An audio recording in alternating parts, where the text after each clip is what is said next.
a legend. In the 60s would've jerked it with John Lennon. I told Theranos to make me an Eris clone. Now the Eris clone blowing up my flip phone. The song of the summer is too high, so I dropped it in the fall to cool it off. I sold my third rock, then I bought a chain. Call up Prince Stewart just to ask about his day. When I'm in the club I hit the squall pose. Kingdom Hearts theme is my ringtone. No, I'm never going home alone. Cause I keep a paramedic in my limo. Smoking Ninja Turtle fresh out the sewer. Kush got me looking like French Stewart. Shorty real bad like a brain tumor. I never OD, man, that's just a rumor. Smoking Ninja Turtle fresh out the sewer. Kush got me looking like French Stewart. Shorty real bad like a brain tumor. I never OD, man, that's just a rumor. Buying mammoth tusks out in Shanghai. Illegal hunting trips in Zimbabwe. Lions, tigers, bears, me, oh my. Cooked them up with the homie guy, Fear Eye. Turning lions into Salisbury steak.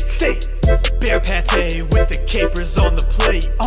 Expensive sweater, man, it's made out of sheep. If I don't smoke K2 at night, I can't sleep. Gucci gym shorts, Gucci mustard stain. Sent a Gucci casket after John McCain. Rest in peace. Gucci hot dog, Gucci whole grains. Even when I struggled, I had Gucci hunger pangs. Gucci Nike, Gucci Adidas. I put the fucking Gucci pattern on a cheetah. Gucci HPV, Gucci diabetes.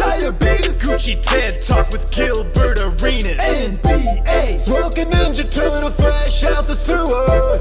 Kush got me looking like French Stewart. Shorty real bad like a brain tumor. I never OD, man, that's just a rumor.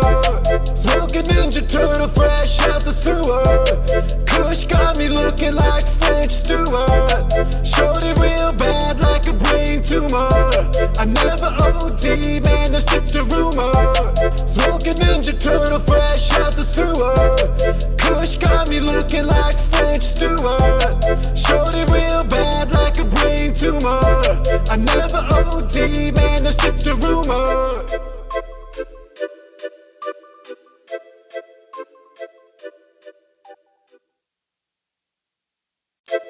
Smoking Ninja Turtle fresh out the sewer. Kush got me looking like French Stewart. Shorty real bad like a brain tumor. I never OD, man, that's just a rumor. Smoking Ninja Turtle fresh out the sewer. Kush got me looking like French Stewart. Shorty real bad like a brain tumor. I never OD, man, that's just a rumor. My weed smelling like a Ninja Turtle sewer. Shorty shag my balls like Milwaukee Brewers.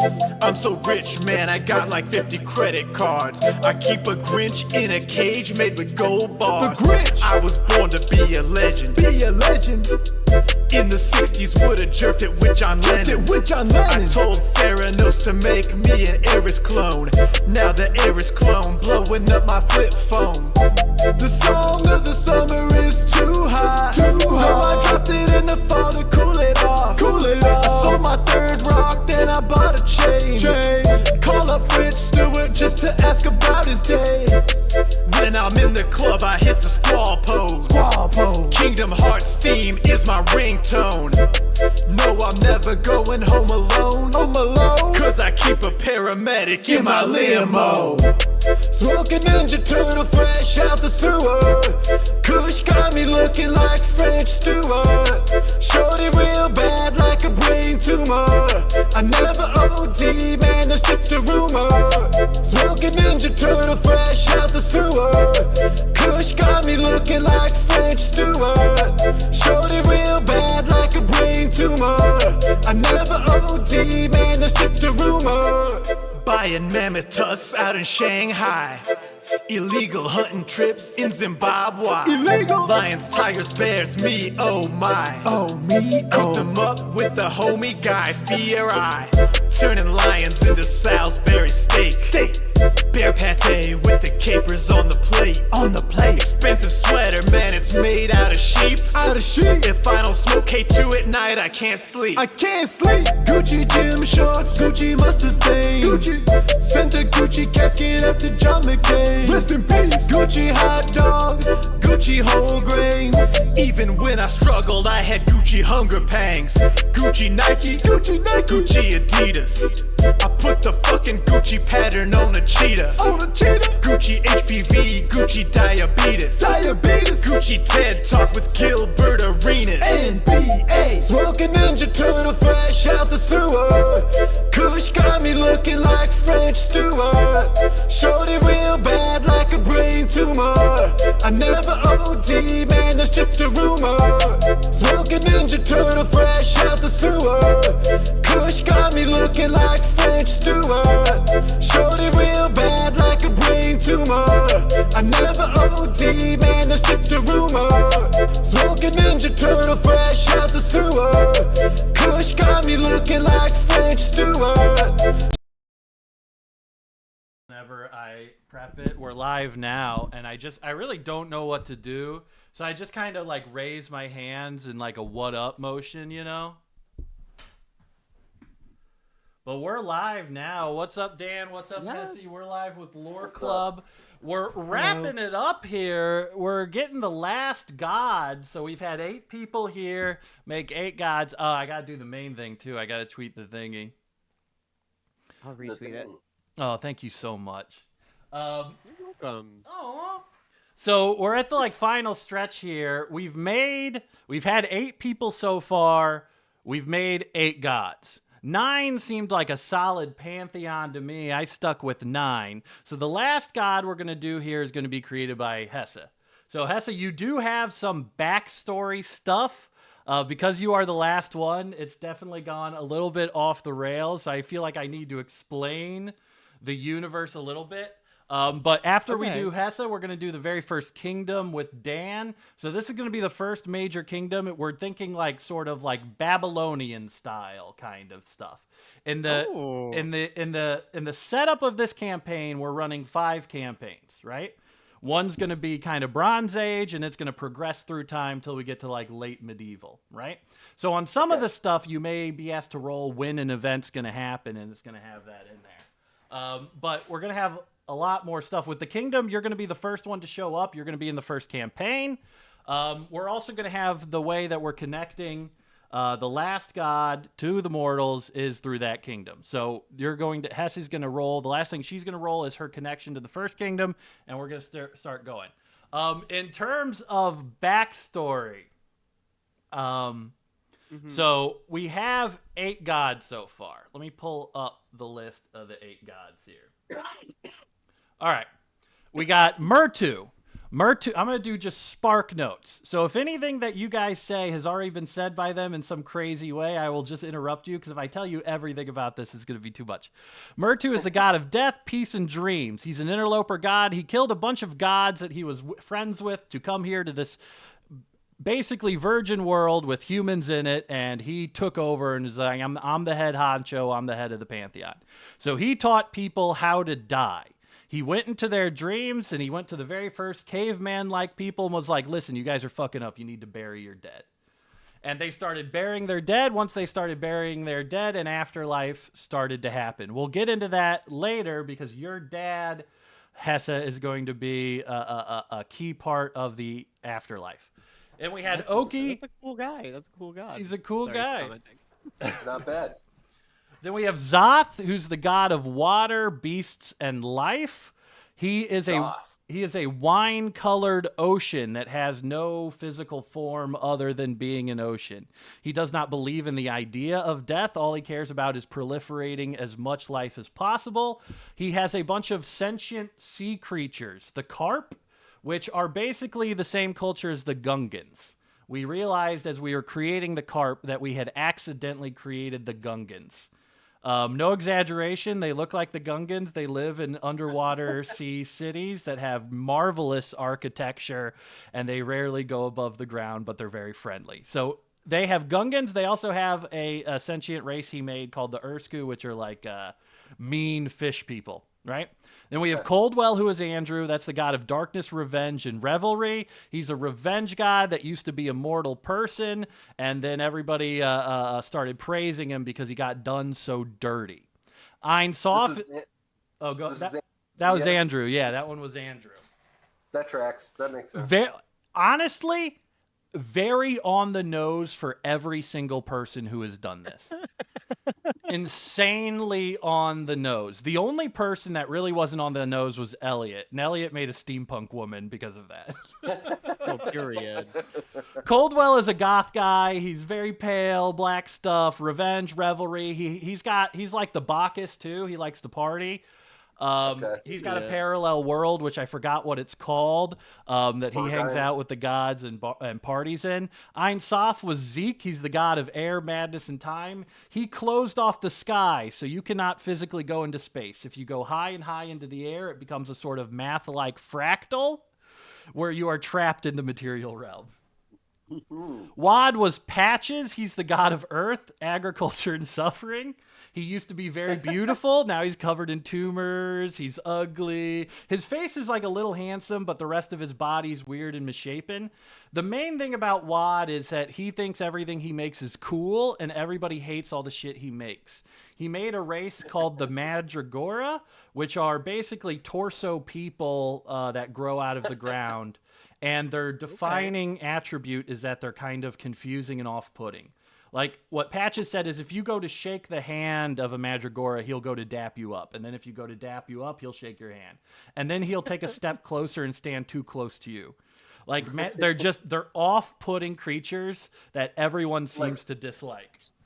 They're like close talkers, kind of. Yeah, but, like, they don't even really speak English. They're more cryptic, and they live underground. I also didn't say underground is like an Elysian paradise. There's no big mushrooms. There's an underground chamber that's exactly like just beautiful pastoral paradise. There's no big mushrooms? There's no big mushrooms. It's all like beautiful forests and fields. Okay. No dinosaurs, no volcano, no Hollow Earth shit. Well, the Hollow Earth shit technically is the underground. At the very center of the earth is a giant furnace that burns up everybody's souls. I know it's too much. I swear I'm doing the Spark Notes version. Chimeria is the goddess of magic, tricksters, and nobility. She's a soul god, which means she was essentially created because everybody thought she should exist. She's like Lisa Vanderpump. She controls the flow of magic. But she basically likes court intrigue and court politics. She likes messiness. She likes causing problems. But generally speaking, she sides with reasonable people, you know. Chimeria taught Wad. Chimeria is technically married to Ein Sof, even though Ein Sof doesn't really have genitalia or any humanity. Zar is the goddess of light, order, and healing. That was Elliot made her. She is a soul god. Instead of the sun, there's a big lamp that she controls that she shines on the world. But to everybody, they think it's a sun. Also, there's 2 moons. They're kind of governed by Kartus, which is your dad. He's the god of fire, the moon, and the Holy Land. He is the only god who lives on Earth, primarily. On the material realm, he lives in this is Earth that we've been describing. No, well, on the material realm, I guess is what. I haven't named it yet. I was gonna have my dad name it, but he hasn't gotten back to me. He lives on the material realm. He lives in a dump. Your dad lives in a place that's filled with like ash and smoke, fire, big pools of fire. It's where all the orcs live. And these are not like Lord of the Rings style orcs. They're like engineer big weapons of destruction, cannons. Like Warhammer orcs. Warhammer orcs, yeah. But TJ was very clear that they have a sort of Warcraft orc build. They're all yoked. They're all jacked. They're all bright green. No gray, no nothing like that. Bright green orcs. But it looks like Oblivion with the bloom all the way up. Yeah. And his personality basically is like was described as like a kid with like he treats the world as a sandbox to have fun in. He's constantly killing people, destroying stuff, messing stuff up. He's basically like That's my dad. yeah, he's basically like a sociopathic like 8-year-old. He used his on again, off again best friend. He was described. Czar and Kartus were described as having a sort of Elaine and Jerry style relationship where they used to date, but now they are merely best friends. Okay. The only other backstory I think I have to tell you is what happens when you die. If you're immortal on this planet and you die. Mm-hmm. If you don't get buried, your soul gets burned up. It's painful. Nothing happens. You just immediately get erased from existence. If you get buried, then there is a man named Thode who comes out of a green moon, and he judges you. He digs you up and he judges you. If you are taken to the Feywild, which is a sort of blue-pink bisexual aesthetic paradise. And you are placed into a river. The river will take you all the way to the underground and burn you up in the soul furnace if you're a bad person. And if you're a good person, you get reborn into this blue-pink Feywild where you become a helpful spirit. Okay. But if you're a bad guy, you go down to a furnace. That's your dad's only job, is running this big furnace that burns people up. And is he good at it? Yes. And if he burns you up, he turns you into a green-white flame called Soulfire. That's very important. I haven't figured out why yet. Okay, I see. But I think that's it. In terms, there's more stuff, but I think in terms of like backstory, that's all we have to get to. Oh yeah, this is deep lore. This is deep. I wasn't intending it to be deep lore. The first session of this was very casual, but now, we are where we are. So now, can I ask a question? Yeah, go ahead. Are these gods, like this pantheon of gods, the people who live on this planet? Are they interacting with the gods enough to like really, really believe in them, or is it sort of are they kind of obscured from the creatures? We haven't done a lot on the people yet because the people are going to come from a lot of the kingdoms and the tribes. After we do the kingdoms, I'm going to do like 6 tribes, and those are going to be all the people there in like the main starting area of the very first campaign I do. I'm going to base a lot of the stuff on people from that. But from what people have said, the majority of the gods interact with mortals. A lot of them are very picky about what types of mortals they interact with. There's gods like Zoth and Ein Sof, the more alien gods. They don't really fuck around with people like at all. But Coldwell, Chimeria, they're always kind of in the mix. Czar and Kartus are like, Czar comes over to the furnace and is like, I just met the cutest guy. He's like, yeah, get out of here. Yeah. They go hang out with Coldwell, who's cleaning a big mug and does it. I like Coldwell. Sounds like the name of a DJ, which I really love. Seriously. All right, so I'm gonna go through what we have left. So in this order of operations, first thing we're gonna decide is your background as a god, Hesse. Then we're gonna go for your 3 domains. Then you're gonna pick the one to be your main domain. All right. So while we do that, I'm gonna do the origin real quick. The only thing set in stone is that you are Kartus's kid, but we really don't know how you came about yet. So the first thing we're gonna roll is you have a D4 handy. A D4? Oh, let me pull up. Is there like a website I can use? Yeah, probably. Hold on. Oh, you could just Google, I think. Dice roller. There we go. Let me see. Sorry, I should. Or you could just lie. I would never know. You could just lie. No. You could just lie. I'm gonna look up dice roller. Dice roller D4. Okay, I'm ready to roll. All right. So there are 4 types of gods you can be born as: a wild god, interloper god, soul god, and enigma god. I'll explain to you what those are after you roll them. Go ahead and roll a D4. Okay, 4. 4, you are an enigma. Even amongst divine beings, you are viewed as cryptic and mysterious. When it comes to your beginning, Let's fucking go. you either do not remember, don't understand, or you find your beginning too boring to repeat. You may even have multiple contradicting origin stories. Either way, you represent Apocrypha, the doubtful, the mysterious, the unknowable nature of divine. So we're going to start you off with an enigma. Down Okay, can I here. make? Then do I get to make that up right now? No, we're gonna wait till we have everything because we're So gonna I can have work everything into it. everything's gonna be worked in together. Okay, got it. So Should I The be next- writing this stuff down? no, I got it written down. Okay, cool. I got it. I have too many documents open. All right, so we got that. Now we are going to go towards the list of domains. So I'm going to read off the 20 domains that we have left. So we've gone through 21 so far. I added one more because we were at 19. It just seemed like the appropriate thing to do. War, the domain of war, the domain of chaos, prophecy, strength, the forge, love, hearth, the seasons, protection, thieves, the hunt, rebirth, undeath, wealth, poverty, twilight, ambition, humility, beauty, and void / the nothingness / aether. Okay, cool. All right, you want to roll, or do you have any questions about any of those domains? I'm ready to go. Let's do it. All right. All right. So now you're going to roll a d20. D20. Yep. 13. 13 is undeath. So keep in Oh, mind, you shit. don't have to be stuck with these if you Okay, don't got want it. them. But let me just read the description. Where is undeath? Which list did I put that in? Hey, check the damn graveyard. You know what I mean? Oh my god. Yeah, Okay, I got it. yeah, do some digging.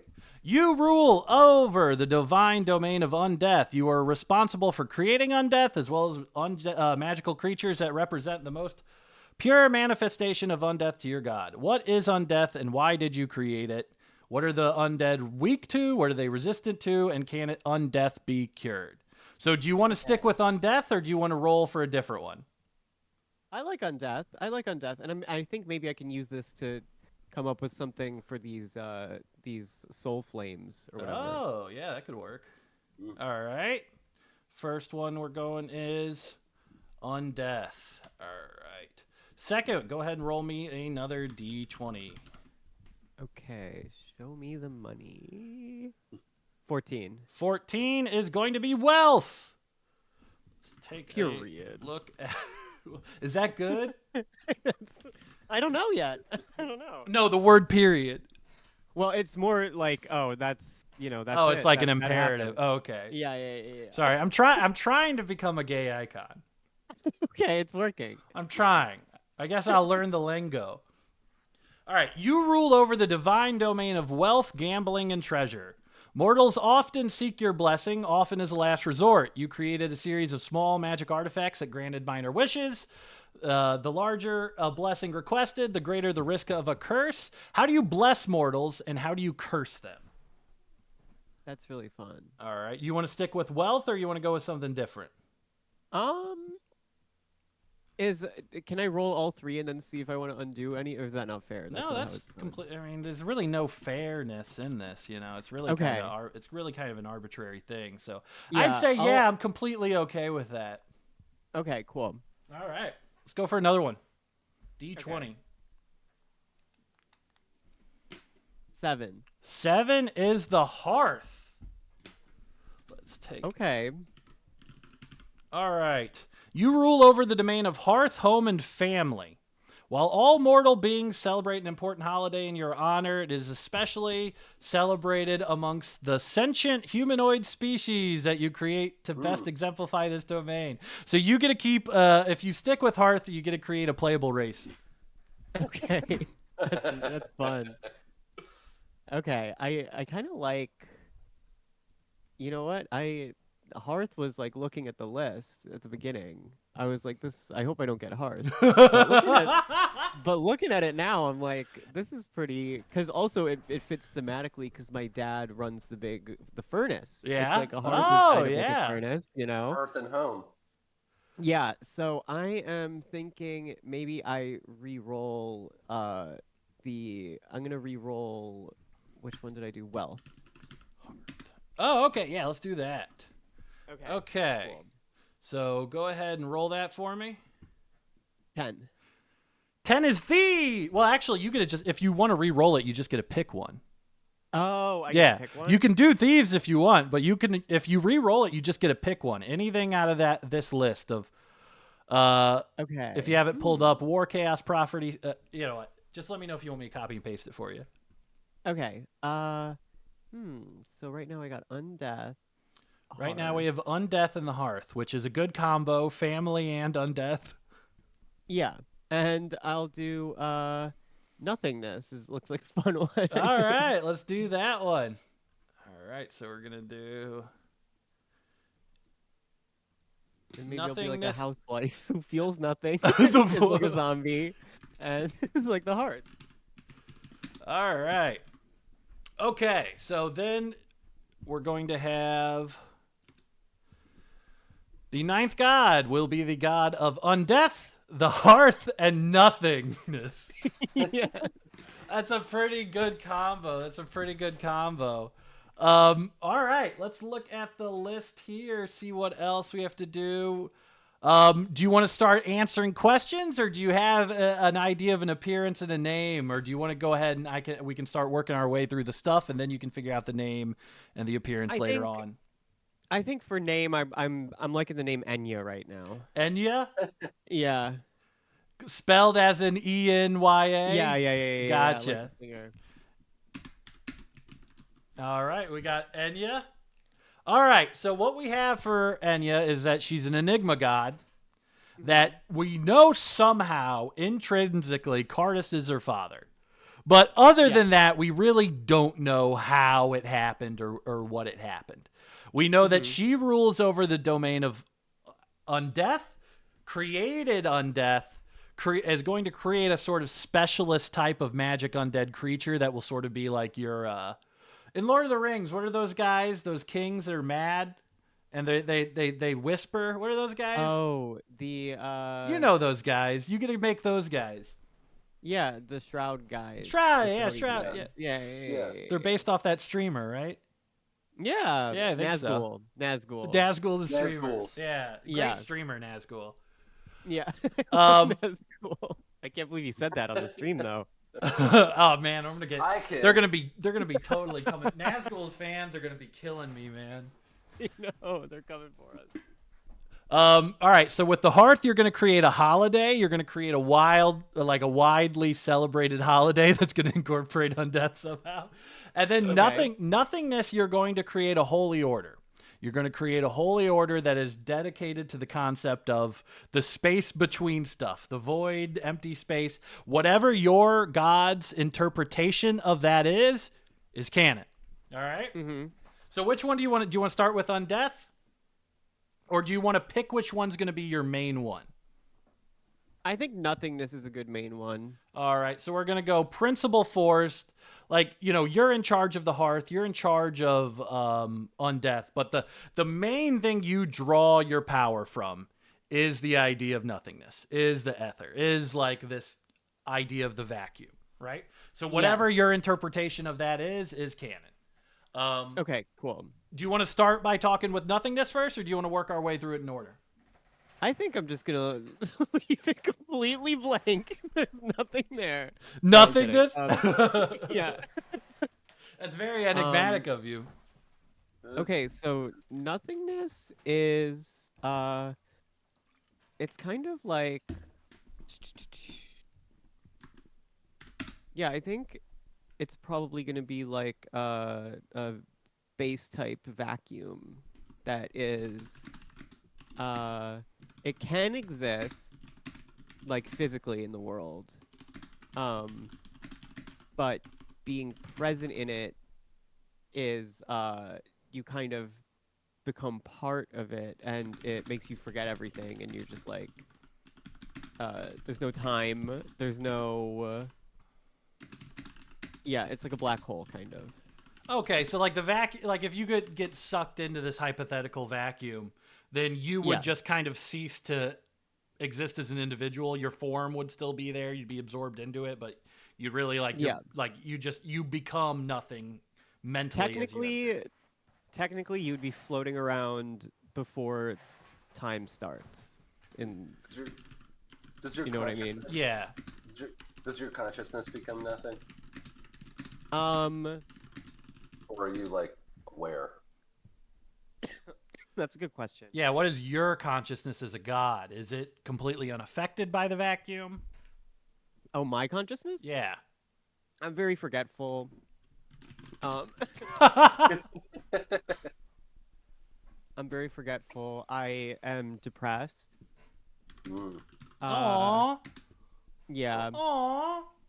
and I like. How can the people cheer you up? Yeah, that might be a good holiday as everyone tries to cheer me up. I'm gonna write that in the notes so when we get to it. Cheer her up. Yeah, What's wrong? What's wrong?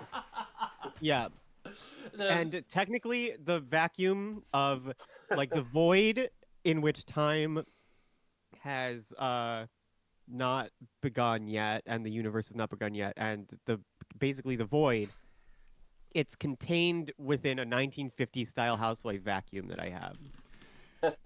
The void is contained within a 1950s style vacuum that she It's like had. a stand-up vacuum. It's about as tall as you are, and it has a big Yeah. cloth-covered electrical cord. So this is like Yeah. the like negative space of like a housewife's nightmare in her head. Yes, exactly. Manifesting as a god.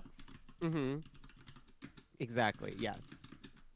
Now, is that a metaphorical interpretation or is that canon? That's canon. It's It's a vacuum. well, but Little girl housewives vacuum. as we know them, housewives don't necessarily exist yet. So Right. I don't wanna Negative lock myself space as into- a exists as a. I'm trying to figure out how to phrase this as a negative space in the subconscious of a 1950s style housewife. Yeah, and if you're in the void, it feels like it's like being on what's that Prozac. It's like being on What's a the really fucking? What was the what was the medicine they used to give housewives back then for? Prozac, I think. No, but it was fucking. Valium. No, what was the name Valium? of it? They were talking about Elvis used to take them. Fuck. Oh yeah, it's like the Rolling Stones song, "Mother's Little Helper." Yeah, Yeah. yeah, I can't remember it, but like something like that, where it's just like I think some that filled was up. kind of. Yeah, I think it was. Was that Not Percocet. It's not Quaaludes. It's It's like a cocktail of Quaaludes. somebody in and, the chat's got to help me Yeah. with this. Basically, what they rebranded, it was that, but diet pills too, like Yeah. amphetamine Yeah, salts, uppers. which It was are Milltowns. Laudanum. It was Milltowns. later rebranded for ADHD. after, Milltowns, right? yeah. Yeah. Milltowns. Well, Yeah, there you Oh, go. okay. I want to that's all call. I want to call this vacuum. It's called Valium. All right. That's the name of the vacuum. It's like an alternate Philip K. Dick Vallis type thing. Yes, exactly. Exactly. Yeah. All right. So that is your interpretation of the void of nothingness. Back on the material world, you have a holy order dedicated to you.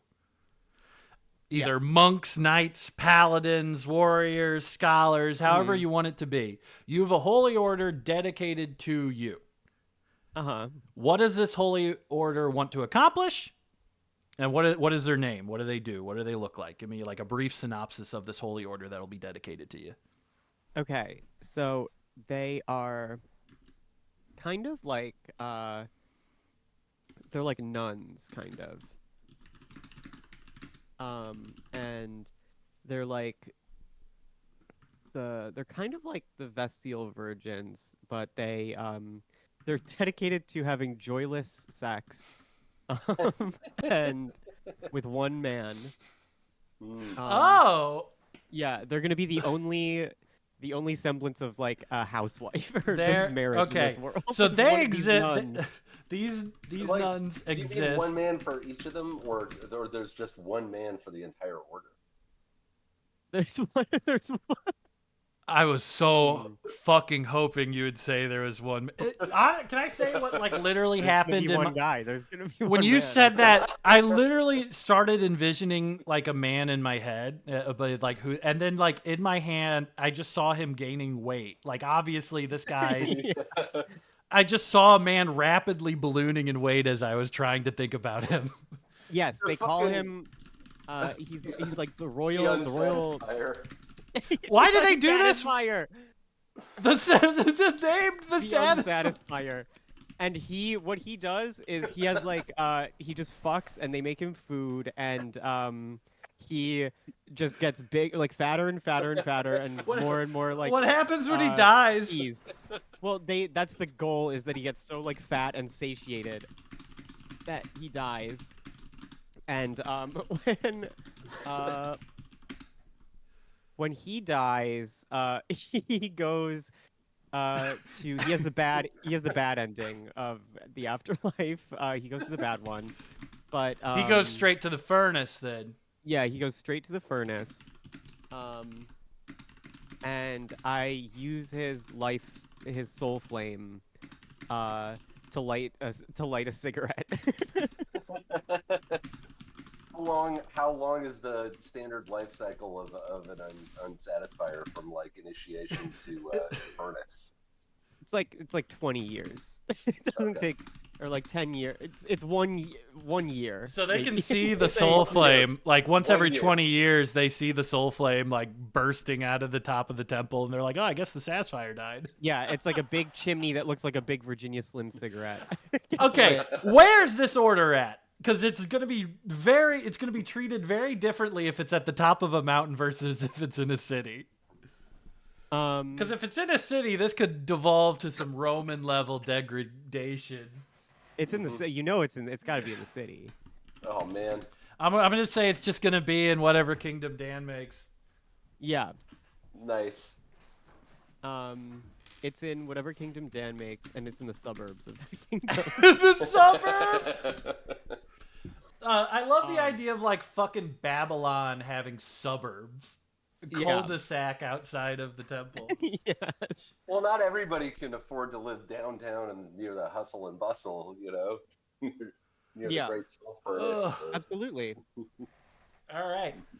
The other thing, I'm going to save this. The other thing is going to be the lore for the first kingdom. So you're going to be foundational in founding the city. So whenever it's Dan's turn, we're going to come back and we're going to go through the lore of how you helped create the first kingdom. Okay, got it. All right. So let's go to Undeath. All right. Okay. Enya created Undeath in the world. There was no such thing as Undeath. Wait, can I name the Holy Order? Yes, I'm sorry. Okay. I'm gonna call it. They're gonna be called the Like the Pleasurers.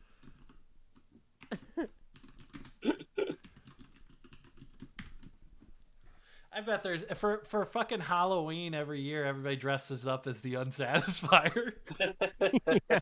Can we say the Unsatisfier has maybe one of the coolest outfits of all time? I don't even want to describe yeah. it. The Unsatisfier, It's comfortable. It's very comfortable. very It's so comfortable. Like they invented tracksuits for this guy. Yeah, it's They like invented a silk- more comfortable form of tracksuit that's easier to take off. it's like a silk robe.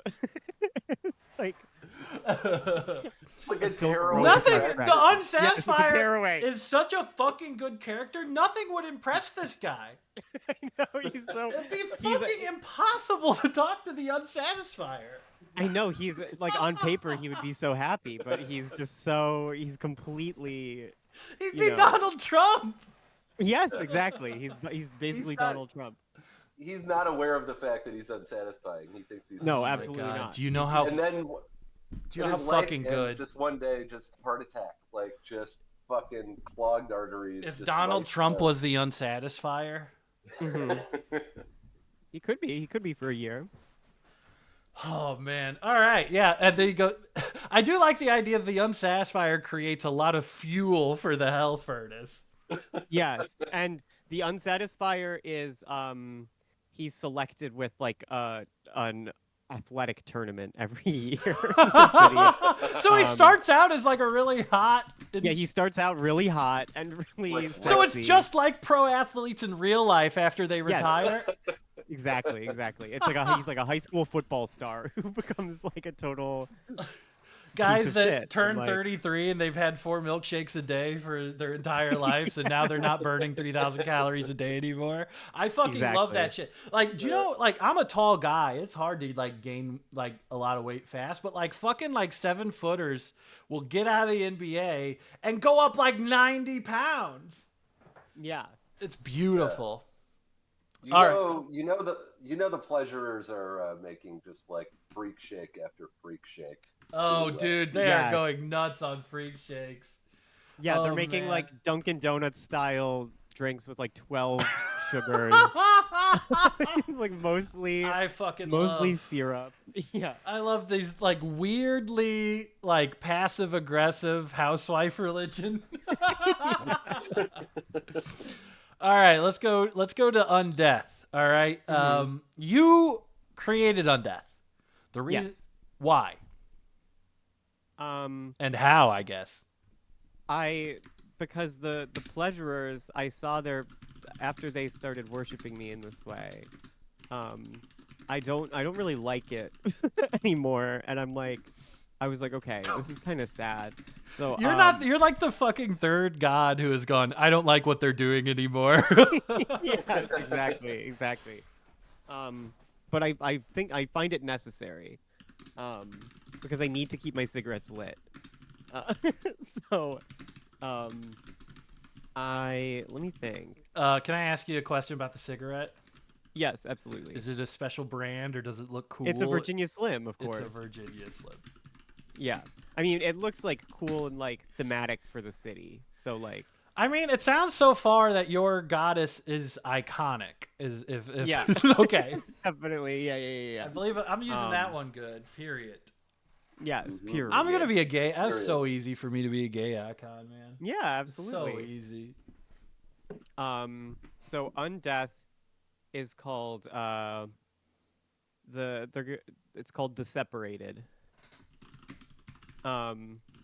It's what happens when a pleasurer is done with her stint as a pleasurer, and the pleasurers, they don't age; they're beautiful forever. Man, this deal sounds really good for the unsatisfier. Yeah. More and more every day.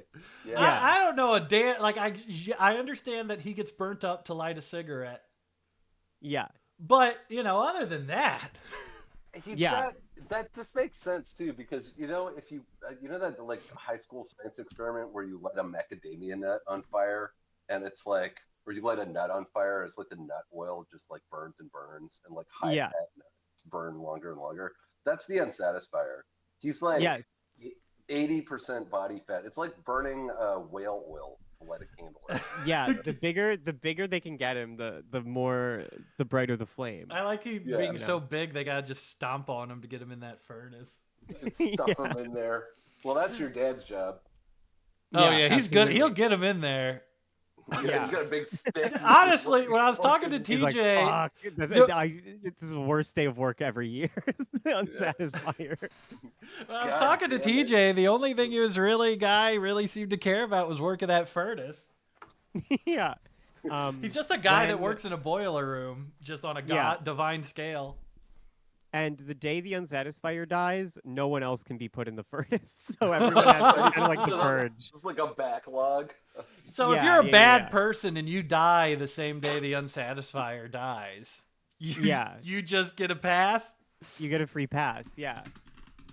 Oh man. It's probably a cottage industry and timing your death around the unsatisfier's deaths, like a lot of like Dude, there would be Yeah. if people found out about this, there would be suicides of like Mass evil men suicides. to sneak into Yeah. Exactly. sneak into bisexual heaven.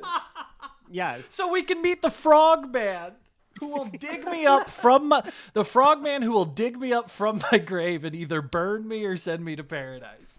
So can we assume then that bisexual heaven is filled with the most evil people of this kingdom who have cracked this code? Yeah, Like it's like just- good people, but there are some. It's like a DIY. It's like a DIY show, basically. There's a leak. where- Heaven caught There's a lot. there's a leak. Heaven got a leak. Yes, exactly. So when you say that they retire, they become separated. So do you make Yes. them undead? Do they make themselves undead? Um, And do you make they them undead so you can let them rest? So you're just like, all right, put some ice on that thing. Yeah, I basically what they do is that they get their groove back. It's called it's called the groove back ceremony. When they become separated. And they get Man, they that's work fucking out, they terrible. fit into all their old clothes again, and they look totally sexy. They're like milfs. They basically become like divorced milfs. Undead, And like undead yeah. milk. And they just go into the town. Uh, they have a great time, and if they have sex with you, you die. If they have sex with you, you die. But everyone really wants to have sex with them But because they're they so sexy. but they can't help themselves. Yeah. So when they die, are we gonna have like routine undead infestations in the world? Can like separators create undead, or is it only you who can create undead? It's only me. The only true undead are the separated. Um and they yeah, it's basically like yeah, they have like kind of beautiful charisma powers basically. It's like their racial bonus is for like charisma. Okay. All right. So now, out of your undead, you got your people there. Who are your soldiers? Who are people that will undead creatures that will fight for you? I'm looking for a boss fight here. Okay. Um Definitely gonna be it's gonna be kind of like hmm. You can go like liches, like goons, like fighting. You can even have the pleasurers into like even more of a combat direct, something like that. Okay. I think You could also incorporate nothingness or the oh hearth or yeah. into That's a that good too as question. well. That's a good point. I think the undead, like the soldier type people, it's gonna be people called voids, and they're gonna be. It's basically like the crushed hopes and dreams of the pleasure. When there's a pleasurer, like a void is born, and it's like an invisible creature that is like intangible, and it can only be harmed uh with happiness. Everything's canon. It's Yes. an invisible creature that is intangible. It can only be harmed with happiness. You said it's created at the same time a pleasure is created. Yeah. It's it kind of when someone becomes a pleasurer, which is called the matrimony, uh they there's like a void that they step out of, and it's like the outline of where they used to be, Ah. and that void kind of exists forever and like goes around, um and it's a very dangerous thing. Do voids and pleasurers that have like separated from each other, do they interact, or is it like, can you recognize your own void if you're a pleasurer? Can you be rejoined? Can you be rejoined? That's a good question. No, you can technically, but my job is kind of like whenever there's a matrimony, I kind of use my big vacuum and I suck up the voids, and I try to keep them all contained, but sometimes they get out. Sometimes there's a the big bag on the vacuum rips and some voids will come out. This is like a Ghostbusters ghost containment unit. Yes, exactly. It's like Okay. We're in a Ghostbusters. it's a Ghostbusters scenario. Yeah, We got a yeah. Ghostbusters scenario on there. Yeah. All right. And the vacuum bag exists in my realm, but in the physical realm, it also the kind of the zipper of it is in this in the hall of the pleasurers. The So- zipper. So basically, somebody could go in the Hall of the Pleasures and fucking unzip and get like 20 malicious spirits into the world. Yeah, if it's unzipped it could get really bad. It could be like an apocalyptic type scenario. All right. I hope nothing bad happens. Mm-hmm. I'm sure it'll never be zipped. I'm sure nothing bad will happen. Yes, absolutely. No one will ever go in there and pull the zipper just to see what happens. It's also Yeah. like just since I'm doing like 2,000 Big years government. planning on doing like 2,000 years of history. Basically, if you just, I'm going to create a gun. It's like it's going to fire 10 times. There's no mystery. All right, we got undeath settled. The last thing to work on would be the hearth. So this is family, belonging, the hearth. You have a holiday. We said cheer her up day. Do we want to elaborate on that?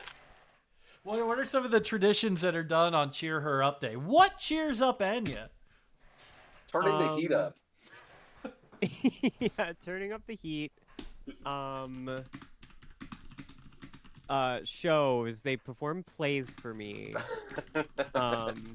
Kind of like soap operas or melodramas, you know.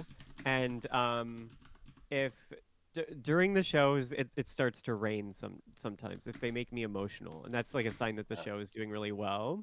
And that could even be like they sometimes even when it's not cheer her up day, they can put on like a sad show. It's like a rain dance if they need like water for the crops or something. You can make her cry.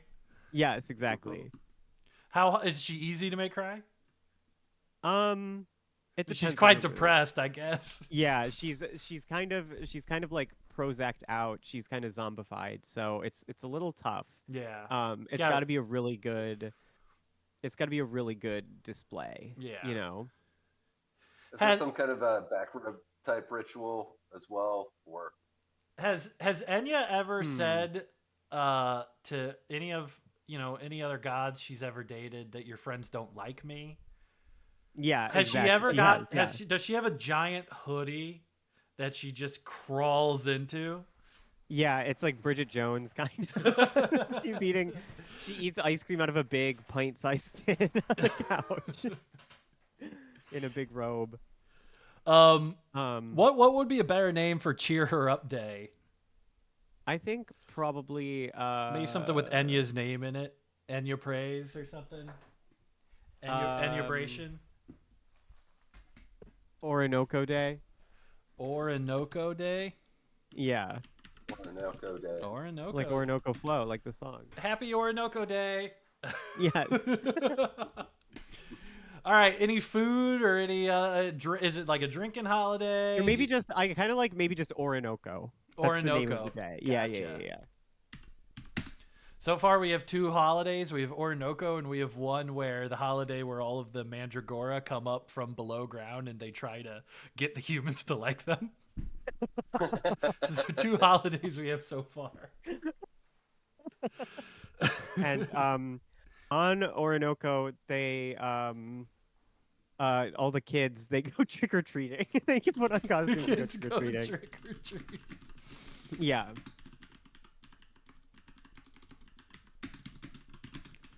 All right. You also let me go back to let me pull back up the description of it in the hearth. But instead of candy, the kids get drugs. Instead of candy, they get. All right, gotcha. Yeah. Okay, so all mortal beings celebrated is especially celebrated amongst your sentient humanoid species that you created to best exemplify this domain. So you created a race of people to best represent what you think matters in hearth, family, and home. So that's completely up to your interpretation. Out of the races that we kind of have so far in the world, just for context, we have humans, we have 2 fish races, we have the Mandragora, and we have orcs. So we don't have any elves, we don't have any dwarfs, we don't have anything, but you could also go and make your own complete wild card. So in terms of like stats or that, we're not worried about that. at all or any abilities Okay. of that. Like, all we're really worried about is a physical description and a general description of the culture, and then we'll build it from there. Okay. I think I think the separated would be good for this. So maybe we can maybe we kind of get them away. Maybe like you can also be born a separated. Is that like Of course, we can do that. it's an all female race. I tell you what, I can't spell that fucking word though. All female race. Mhm. All right. How do they reproduce? Lesbian sex. All female race whoa. reproduces through They scissor. lesbian sex. Okay. Or no, these will be the they're called yeah. So they can have lesbian sex. Congratulations. Thank you. And that's pretty. They're very beautiful. If you're born separated, you are kind of very sexy and like youthful. In Are your they 20s. immortal, I mean, or do we have like an elf yeah, they type never thing? die. Immortal. Yeah. What's their culture like? What do they do all day? Um, Are they undead kind of, or is it like a weird thing? they're kind of undead. Kind It's- of it's like, undead. yeah. It's unclear. They party a lot. They love to party. They also they're very smart. They love Are they? I'm getting a little elf-like vibe from here. yeah, they're kind of like elves. They're Yeah. very elf type. All pointy ears. aesthetic. Oh, pointy ears. All aesthetic. You know. Mm-hmm. Are they vain? Are we insulting? Do they have any negative qualities? Yeah, they're very uppity. They're very they look down on people. They're smarter than everyone, and they're like. I'm guessing they don't like they, men. They know it. Yeah, they hate men.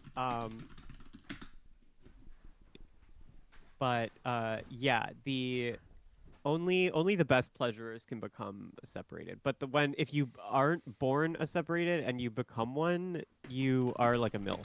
You're not like a young, kind of sexy. But you're still sexy. You are a sexy MILF instead of a Yes. sexy young lady. Yes. And they do. Hey, you a lot put of, this like... in a Warhammer universe, people are jacking off to this for sure. Yeah, absolutely. This is get there's somebody sees these separators, they start licking their eyebrows, they straighten them out. Mm-hmm. Exactly. Do they interact with the world? Do they are they isolationist? Do they like exploring? They stick in the city basically. This city is basically their main hub. Do they have their own cities? Do they like to mix it with other races, or they really like get the fuck out of here? It's like I think other people live in the city. I don't think it's just them. But I'll leave that up to Dan. All right. So we can even have them there, but they're autonomous people. Once they're not connected to the church. They can kind of do what they want, right? Yes, they don't they don't celebrate the church really at all. They're Okay. kind of if you're separated, you're not like you're like, I don't fuck with that shit anymore. It's like being a lapsed Catholic. Okay. In Orinoco, do they go crazy though? They go absolutely nuts on Orinoco. They go It's like bonkers. there's like a place in the city that's kind of like Berghain. They all go. They spend a lot of their time there. I can imagine Coldwell hanging out there a lot. Oh, Yes, yeah. Coldwell DJs there all the I gotta remember, Andrew. What's the name of your What's the name of your paradise bar? Like, can't remember what his name was for that. Hold on. Oh, Andrew has a bar. Well, Yeah, he's they got a hang out in magical that bar, realm. too. Yeah. They He's- like Coldwell. They're big Coldwell fans, That's, I think. Andrew's bar is where the record label is based out of too, in the basement where they press all the white label 12 inches. Yes. All right. What did I do with Coldwell's thing? All right. Let me see here. This I got is it so right here. fun. Hold on. I got the okay, the bathhouse. That's what it is. Always a feast, meats, fruits, tubers, sauces, elaborate architecture, hot springs all over, sandberries, which I think Andrew made up. Smells great. Yeah. So that's the bathhouse. He runs the bathhouse where everybody's basically it's a big hot tub party for all the gods. Yeah. Yeah, they go to separators go there, but they never eat any of the food. Yeah. They just pop. They have like a few sandberries. Can like if you're part undead, like what do you like how's that biologically work? Do you go to the bathroom? I don't know. I don't know how Come on. it sounds a little crass, but like, you know, do you eat food like does an undead MILF go to the bathroom? I don't know. That seems like a fair No, question. they don't. They don't go to the bathroom. Do they eat They food? kind of- Do they sleep? They can eat food. They don't sleep. They. I'm just saying it doesn't make sense if they can eat food and they don't go to the bathroom. Well, they do. They eat food and they don't go to the bathroom, and it's unexplained. That's a shame. Yeah, they kind of thrive. They're sustained through like socialization and like interaction with people. And if they don't have it, then they can become like kind of insane. All right. Let me see what else. Okay, last thing. Before And their hair turns pink. before we do the mortal stuff. Wait, where is it? Okay. They come in. Does that mean alone? And when they're insane, their hair is pink? Yeah. Okay. All right. Appearance. What does Enya look like? She looks she's very kind of sexual, kind of elf-like. So in she's the morning. you're telling me she's hot? Yeah, she's a hottie. What? She's a baddie. Yeah. She's hot. She's And a in the baddie. morning, she's she has like green goo on her face and hair curlers in, and wears a big pink robe. But at night she gets all At night she dresses like she's going to Berghain. She is like wearing leather and like she dresses like a Matrix. If like, I in the admit I don't know what Berghain is, does that mean I'm not a gay icon? It's like a club in Berlin. She's going at night. She's going to a club in Berlin. Yes, Yeah. basically. She's always getting let in. Oh yeah. She's always let in. I'm She's guessing- not hotter than Czar. Don't worry. Oh. The person in the chat. Oh, that's probably Elliot. Elliot talking about. Well, she's more alternative looking. Than, she's kind of. Well, I don't know what Czar looks like actually, so I can't really say that for sure. Czar is. Hold on, I got it right here. Czar is. No, Elliot was very emphasis that she was hot. She or they attractive light god. She wears goggles. Yeah. Steampunk style clothing, gears, etc. Oh, Beetlejuice Gears. pants, Yeah. leather gloves, 3 belts You know what, around the Enya- race. She smokes too. Enya- She also smokes. Okay, cool. I love that the girl gods are smoking. Every character that's been described as attractive, it does smoke.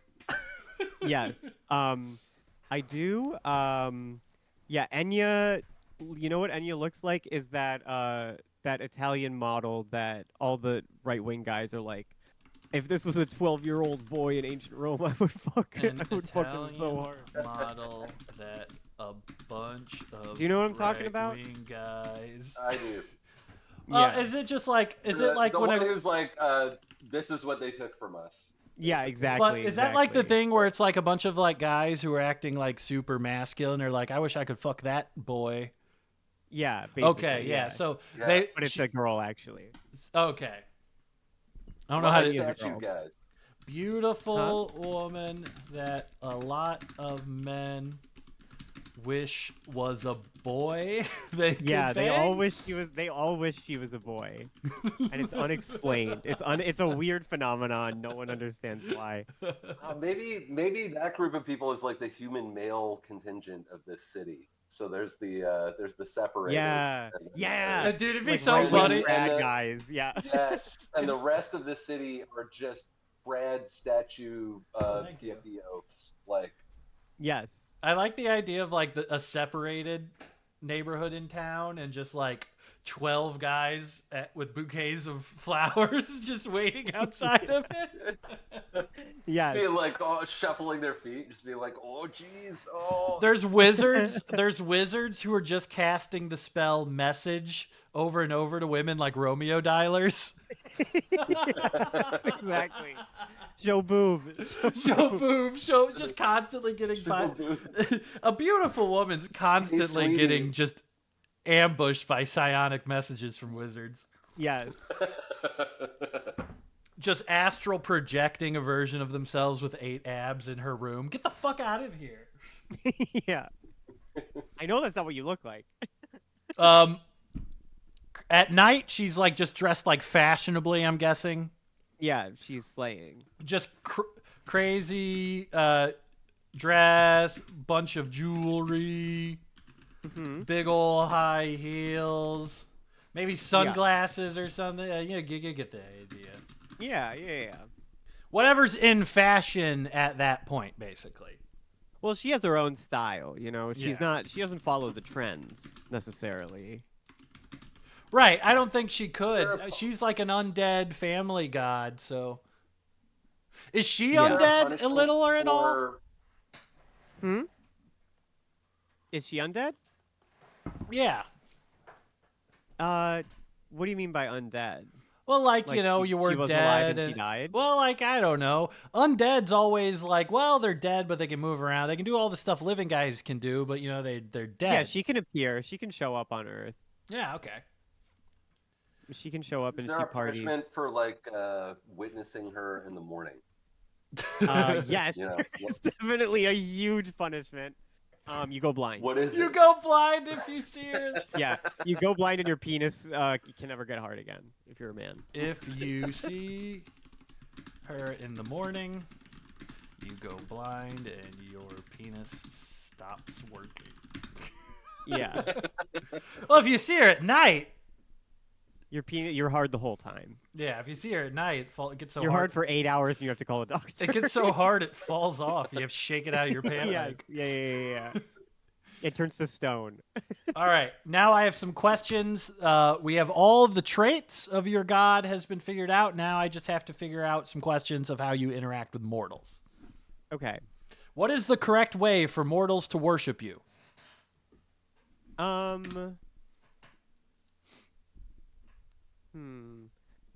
Now the options I have here is like a church, a cult, a secret order. I think the correct way. I don't know. I think I'm so mysterious. No one knows how to make me happy. Has anybody made you Solid. happy? Yeah, I have an ex-girlfriend, but I don't talk about her. Is she? India's champion. You have a champion. Well, we Yeah, can I'm a talk- champion. Well, I have a favorite mortal we can get to later on too. Okay, I see. How do you interact with mortals? Do you like mortals? Do you hate mortals? I hate them, but I am very contradictory. So I do kind of hang. I hang a lot. I hang around a lot. So You know, she kind of. hangs out with mortals a lot. Yeah, at night. At night, I show up, and I usually. Are you will go to, usually like. clubs, cool places? Yeah, I'll go to like a masquerade ball, and I'll go in Oh disguise wearing a yeah. mask or a Oh mask. yeah. Honestly, you sound like you would probably be great friends with Chimera, the other god. Yeah. All right. What is the name and profession of your favorite mortal?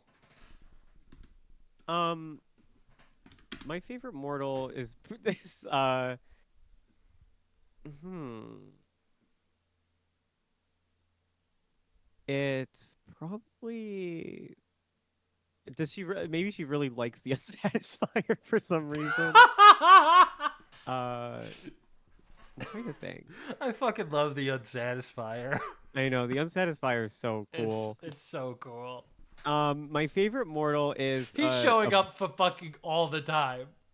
yeah. I I love bards and like musicians and stuff and like actors actresses kind of thing. Do you have a favorite? Yeah, my favorite is this this guy is Bob Balaban, who exists in this universe and is an actor. I really like him. Robert Balaban. Yeah. Bob, okay. He's an actor. Do you know who that is? No, who's he play?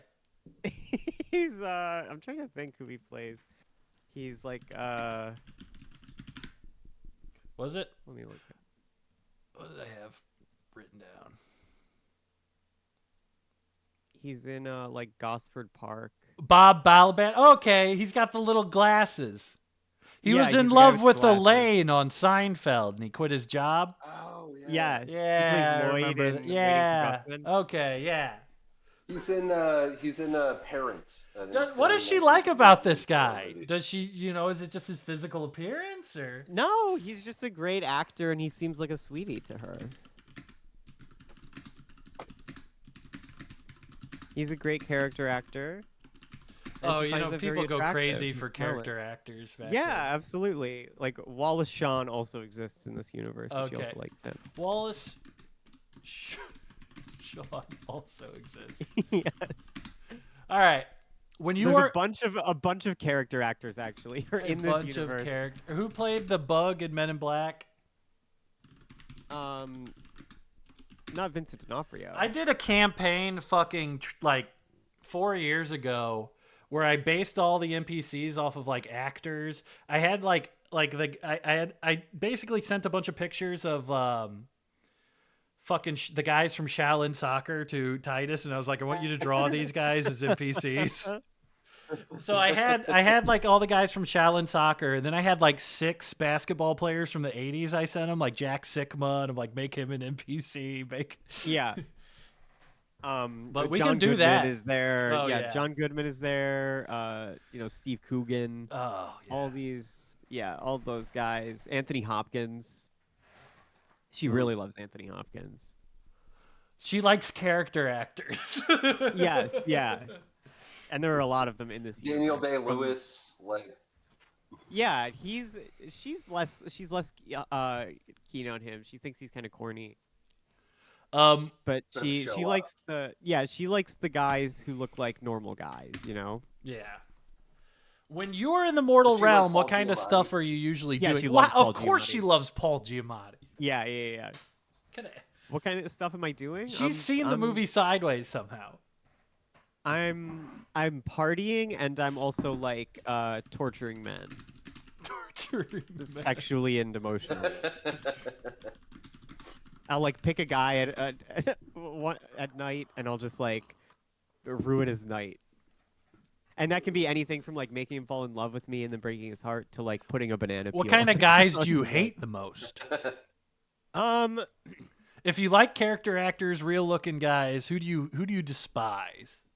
the really buff like like the macho jock type guys. Buff guys. But they flock to this. Yeah, I feel like they flock to this city to kind of to try and be the one to win my heart, or the one to like be like I'm here to like make a separator fall in love with me or like stuff like that. But they, or to become the the unsatisfied. the Unsatisfier. I think it's probably also wide knowledge that you're tormenting men and men are still seeking out. Yes, yeah. If I know anything about men, I think they'd still do it.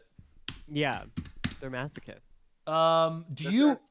That's just Oh, go that ahead. society has to have like an entire, branch of its tree of literature devoted like to self-help books on how to Yes. please you. Yes, and they're all wrong. Like instead of like pickup artist shit, it's like how to please the goddess. If you're Ender. like a Yes. if you see a guy walking around the fucking city square with a separator and you're like, how the fuck did that guy get a fucking separator? Yeah, exactly. And the reason that no one knows how to worship me is because I don't even know how to worship me. I'm like, I don't even know what makes me happy, You don't know really. what. There's just medieval separators putting out like notice boards that say like, I need a man that makes over 100,000 gold pieces a year. Yes. He needs to be 5'7". He needs to own his own sword. Yes, yes, yes. And then there's just like oafs reading pamphlets titled like "Improve your psychic messaging, get a separator." I didn't believe it would Yes. happen to me. Exactly. Does any My experience my fear or my hope? my what's it called? What are they called? A pleasure, like an ad on a one of those ads. It's like my husband just died. I'm looking for I the need fuck. sex It's like now! the unsatisfier just died. I'm I looking to need sex now! yes. It's also funny because guys would be racing to kill themselves if they found Yes. out they had sex. Yeah. Oh, this is a mess. Mhm. Okay. Last question before we do a roll. Okay. Do you have fear or hope? Do you strive for anything, and what do you want out of the world?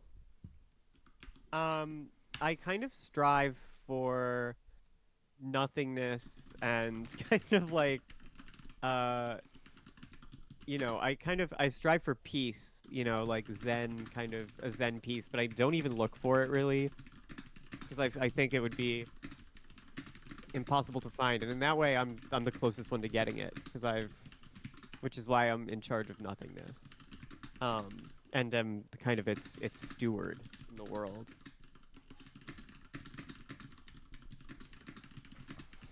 Okay. And my fear, I'm afraid of. What am I afraid of? Is it men? I'm afraid of the doctor. I'm afraid of the dentist. I'm Afraid of the everything's canon. Yes, I'm afraid of the doctor and the dentist. And I'm afraid of getting fat and ugly. Also, since you're an Enigma god, you probably have you don't even know what it would feel like to be fat and ugly. Yeah. It would make the fear even more abstract. Yes, exactly. All right. Okay, so we have that. Now let's go to the... All right. So now we're going to move on to Dan, and we're going to move on to the kingdom. But you got one last roll. Your role is going to be your connection to the first kingdom. So Okay. this is going to determine who the ruler of the first kingdom is. All right? Okay. So if you roll a 1, then the ruler is going to be one of your children. If you roll a Okay. 2, it's going to be a lover. If you roll a 3, it's going to be a student. And if it's 4, it's going to be a mortal rival or a mortal enemy, somebody you dislike. Okay. It's a 1. So your child will be the first leader of the first kingdom in this world. Okay, and I think my child was born from lesbian sex that I had. Has The a first time- child Yeah.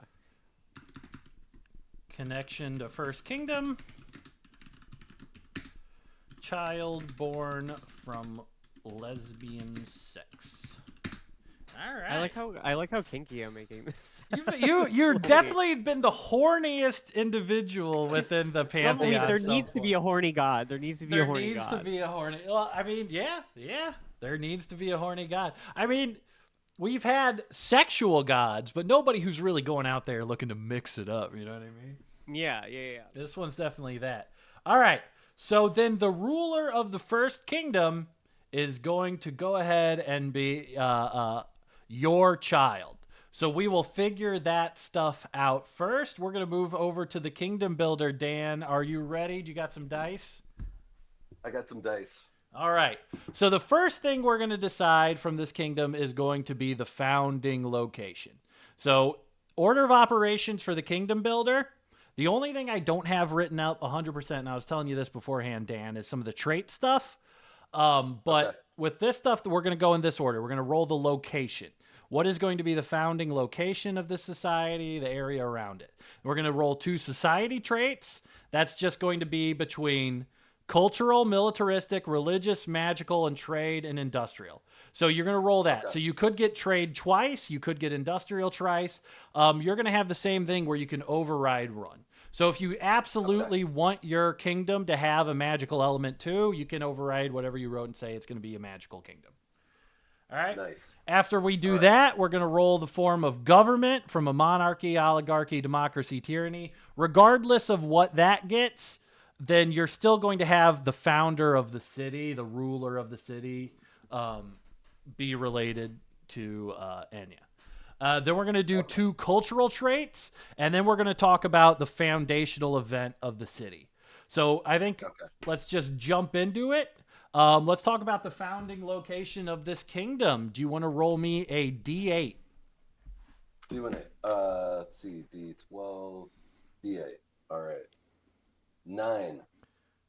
No. You confused the fucking shit. I fucking felt so fucking stupid when you did that. I just felt I like don't think I have it. I picked up a D10 and rolled it. I don't know. That was so fun. If anybody I could, got a 9.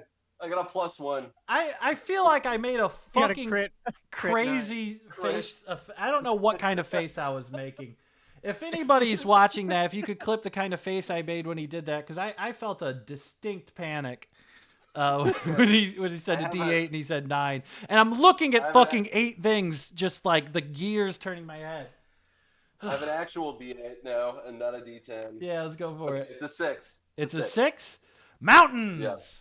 We are All in right. the mountains. Do you want to stick with that? Yeah, let's stick with mountains. All right. You are a kingdom that is isolated Yeah. up in the mountains. All right. So now we're going to go with the primary attributes of your society. So this is just a broad strokes orientation of why is this society so prominent. And it's either going to be cultural, militaristic, religious, magical, trade, or industrial. So you're going to roll 2 D6s. So let's roll the first D6 cert to see what your primary trait will be for this society. I got a 3. You got a 3? That is religious. Do you want to stick with Shit. religious? Yes. All right. All right. So the first thing... Well, I'm actually going to save this in case you roll the second. Go ahead and roll your second D6. All right. 1. 1 is cultural. So that is a religious primary, cultural secondary. What that would look like is the religious trait would be you would have a regional religious temple. Your culture houses a regional religious temple that attracts pilgrims from the entire region. What is the temple and why is it important, right? And then you would get, with the cultural, you would get a celebrated genre. Your culture emphasizes art, culture, and humanities. What is the main art of your people that you are known for? Music, poetry, dance, etc. So those are the 2 options. If you want to re-roll one, you can. But are you happy with religious cultural? Yes. All right. Let me copy and paste these down here. This is already probably the coolest kingdom in the whole place. Well, it's the only one so far. Okay. It's the only one. I'm only doing 1 kingdom for the first campaign, and then I'm doing like the rest tribes, and then after that's all going to be kingdoms. Okay. I'm gonna Lutheranize the cultural element. Yeah, it's period. All right. They're All right. Lutheran. Go ahead and roll a D4 for government. Okay. Can you just start off being Lutheran? I feel like Lutheran's a response. It's the funniest. It's the funniest possible thing to start off as. How do you start off as Lutheran? And then the Pope nails a list of. Yeah, exactly. Counter demands to the. Yes. I rolled a 4. A 4? Tyranny! Yes. Absolute Period. tyranny. All right, the Yeah. government type Oh, is tyranny. This fucking rocks. All right, we have a religious cultural tyrant in the mountains. And now we are going to roll 2 cultural traits. Okay. All right, so this is what I was talking about in being the most under construction. So Okay, really, this is where the map runs out, kind of. the most well, gathering the 40 different cultural traits. I haven't written specifically, but we're going to go in broad strokes again. So I'm basing almost all of these off of like stuff from other civilizations in the past, like the Byzantium being obsessed with sports, right? That would be one of them. Okay. Obsession with fire. I have like cannibalism, human sacrifice, organized underworld, spies, allied Great. monstrosity, hidden kingdom, secret ruling order. So I got a bunch of different stuff, and it would be like kind of power traits like that. So go Sex ahead. perverts, huge parties. Life is just a joke. Is one of them. Yeah, I just- yeah. Life is a joke. Treaty breakers, thrill seekers, sex perverts, high drug use. Go ahead and roll me a d20 for the first cultural trait, and remember you can re-roll these, or you can re-roll one of them. I got an 11. 11 is philosophers and scholars as a ruling yeah. class. Period. Okay. So Okay. this society, Tyrannical philosophers. It's This the intellectual society- dark web. Okay. No, this is working out great. the upper level of society are philosophers and scholars who are tyrants. Okay. Okay. Perfect. All right. You want to stick with that one, or you want to roll for a different trait? I'm definitely sticking with that one. All right. Okay, let's roll for the second one. Give me another d20. 10. 10? 10 is a dark deal with either an angel, demon, or fae. That sounds pretty good to me. Yeah, I like that. okay. Dang. Yeah. All right. Yeah. Okay, so let's recap what we have here. All right.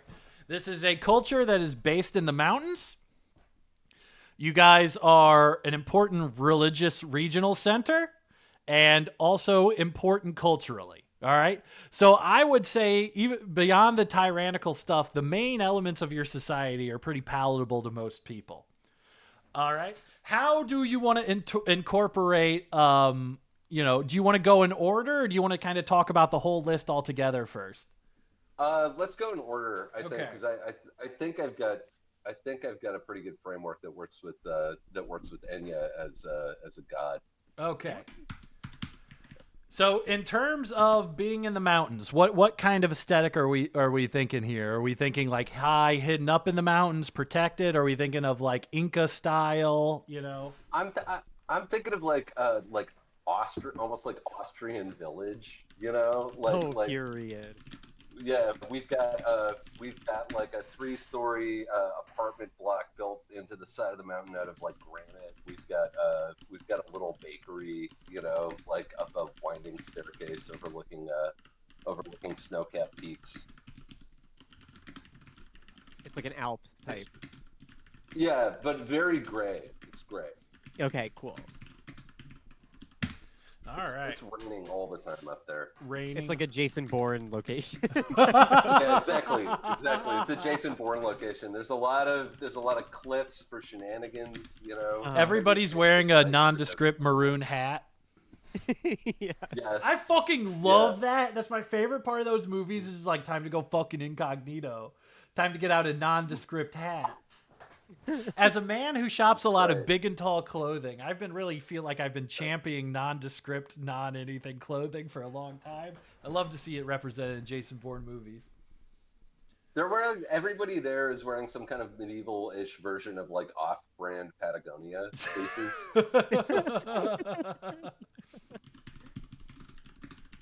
Except for the separators, they look great. Oh yeah. Yeah.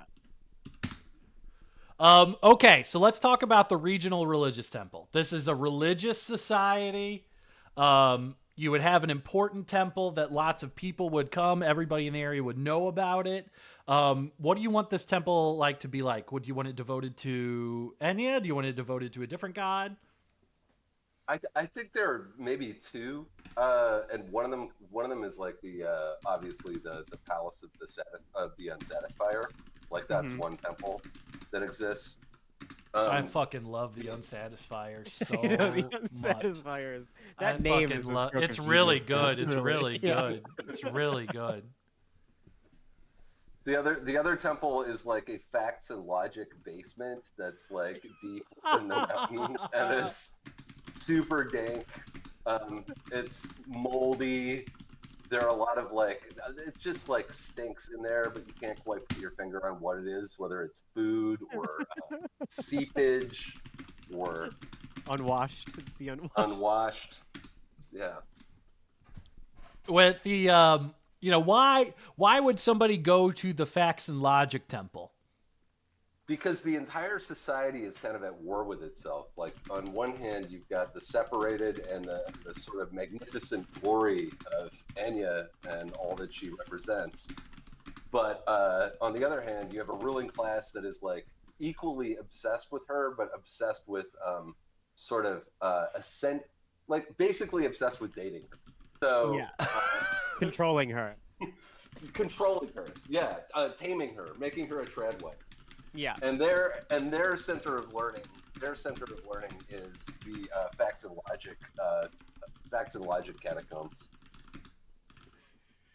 And so the logic guys that are obsessed with the beauty and want to marry the separators, they're hitting the books. They're trying to figure out Yeah. how do I magically, Yeah. how do I do this? How do I do it? Are And they the have built a great, disgusting temple of learning that has just like old timey steampunk computers with like servers, just fucking grinding away in the mountains. They're using a giant wooden water wheel to power this shit. They have Kipu and like abacus based math machines. Yes, but what They have they machines with like billows, like accordion style billows that move up and down. They're doing this, and what they've created is a super shitty version of the internet that has basically it's a shitty version of Reddit deep in the mountains. So basically, in order to marry this woman, they created an incredibly. It's like in fucking what was the God? What was that? It was on Netflix. The Chinese. I read that damn book. The three-body problem. Yeah, where it's like they're doing programming by having like crowds of 1 million guys stand in different positions and building. Yes. Doing that. Yeah. Like building a Minecraft computer.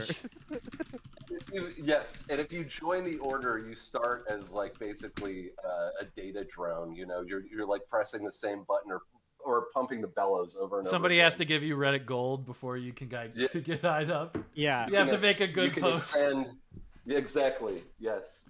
Sort of a. You're like turning the big wheel like in Metropolis, basically. Yes. Your first job. So it's like a meritocracy, but for shitty opinions. Yes. Okay, so it's just like online. Yeah. Okay. All right, so we got the two temples. People are always kind of going there. I like the idea of this society having a deep divide caused by Enya. Just the presence of beauty have made them go a little bit insane. Yes, exactly. What about their art? What is the celebrated art that they're known for in the region? People are coming to see them.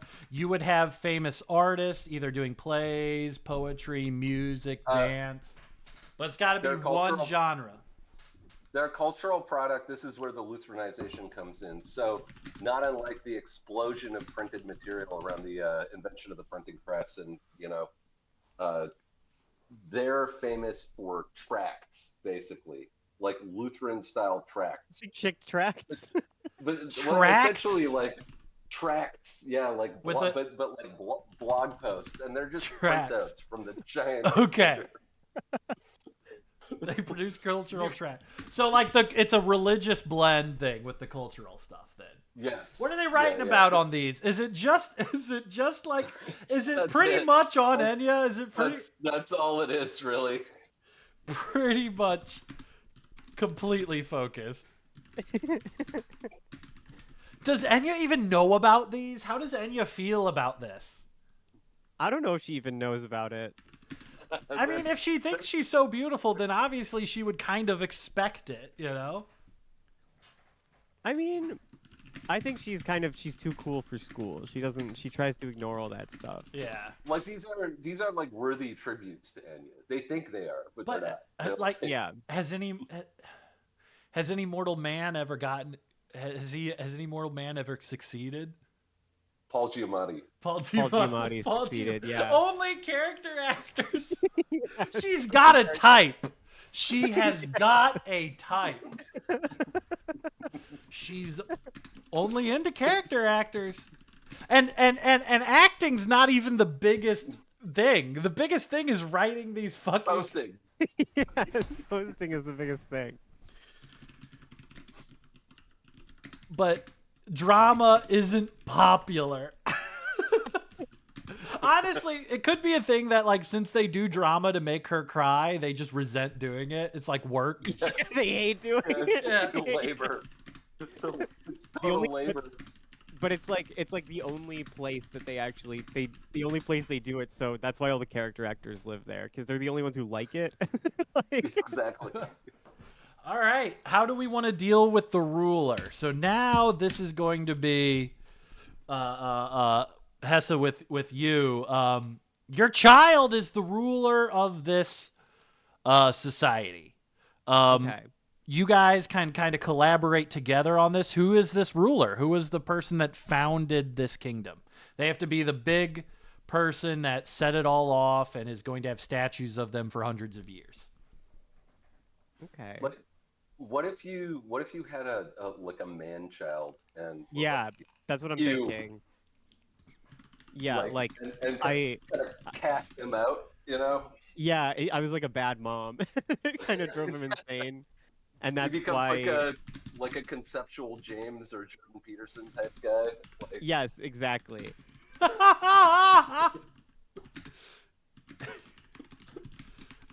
I think this is also just like the background of Eddie Kemper, I think. Yeah. Right? Like, is this he lived in your basement for a really long time, and then you're Yeah. like, get the fuck out of here. pretty I don't sure this is just fucking Eddie Kemper? I don't know how cool Eddie Kemper's mom was, though. I think she was kind of like. That's true. It's like... So why'd she cast him out? Just because he's a guy? Or was He's he a kind jerk? of like, she's not cut out for motherhood. Cast him out because she wasn't cut out. Yeah. And he kind of had bad vibes. He's kind of like, It smells bad. yeah. So what's his name? How did he end up founding a kingdom? I've got a big list of fake names. I can pull one out. Maybe his name is Hondor Shalala. Ooh. That's a I mean, you named him. Shalala. yeah. Hondor Shalala. Yeah. So Like, okay. HONDOR SHALALA. I'm just gonna do Shalala. It's just spell it like Hondor Shalala. Yeah. Close enough. Hondor Shalala, your son. How did he cast out from a life being surrounded by MILFs? His only male influence was the unsatisfied. Was the unsatisfier.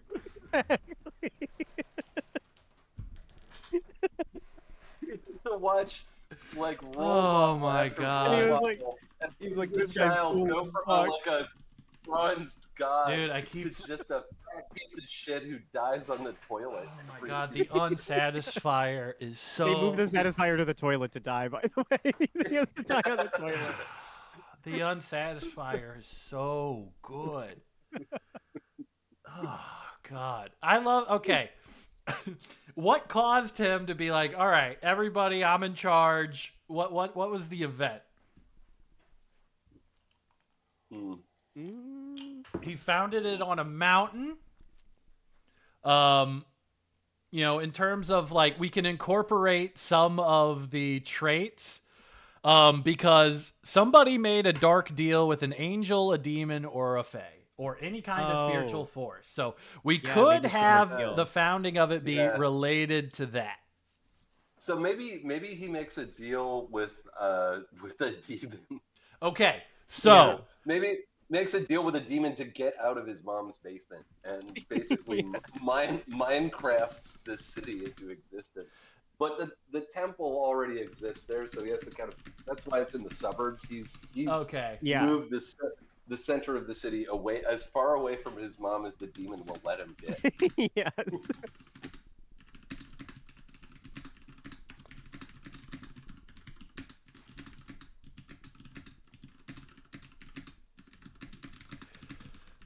One thing I also want you to do for me real quick. This guy is going to be a demigod. If you could roll me a D20 Hesse. Yeah. Let me roll it. Let me roll it. 19. And he is a demigod that controls the domain of beauty. Oh no. Oh no! He kind of wrestled that from me. He wrestled that. He wrestled the he yeah, took, the demon gave him control took control from me and gave it to him. Yeah, he's got good genes. he's got good Yeah. genes. For beauty, we have to answer the question. Okay, he rules over the divine domain of beauty, art, and elegance. You initially bless the natural world with beauty by creating a gorgeous common species, and then you blessed mortals with beauty by causing a golden age. So, Dan, roll me a d4 to see when the golden age of arts is going to be. Oh yeah. If it's a 1, it's going to be right at the beginning. It's 3. 3? Okay, we're going to do some golden age. Is he immortal? I think he. That was Maybe. Maybe he ages at a very slow rate, like he Yeah, ages yeah. 1/20th of. all right. Good. That way we don't have to keep him around forever. Yeah. All right. And then we need to figure out so he created this guy, your son, Hondor Shalala, created something beautiful. Something akin to like doves or roses, something that is an object of beauty. What did he create that is going to be a common species that proliferates all over the world? This Oh, one's for like, both of you Mm, because we're doing the demigod still. mm. Maybe like. I'll tell you so far of what's been created in terms of like animals and plants. Okay. The main domesticated species is manatees. And there are water-based shepherds who control herds of manatees. The staple crop is the dark potato, which gives you all the nutrients you need, but it tastes like shit. Mm. So now we need something along those lines. It's going to be like a world-defining object, but represents beauty. Maybe the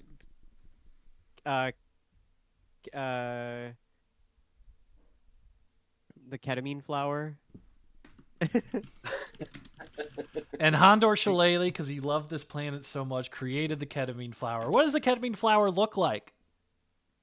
It It's or maybe it's beautiful. like, yeah, it's beautiful. It's blue, Blue. and it kind of looks like it's made of glass a little bit, like very angular, very fractal. I don't know why I'm asking this, but is there ketamine in it?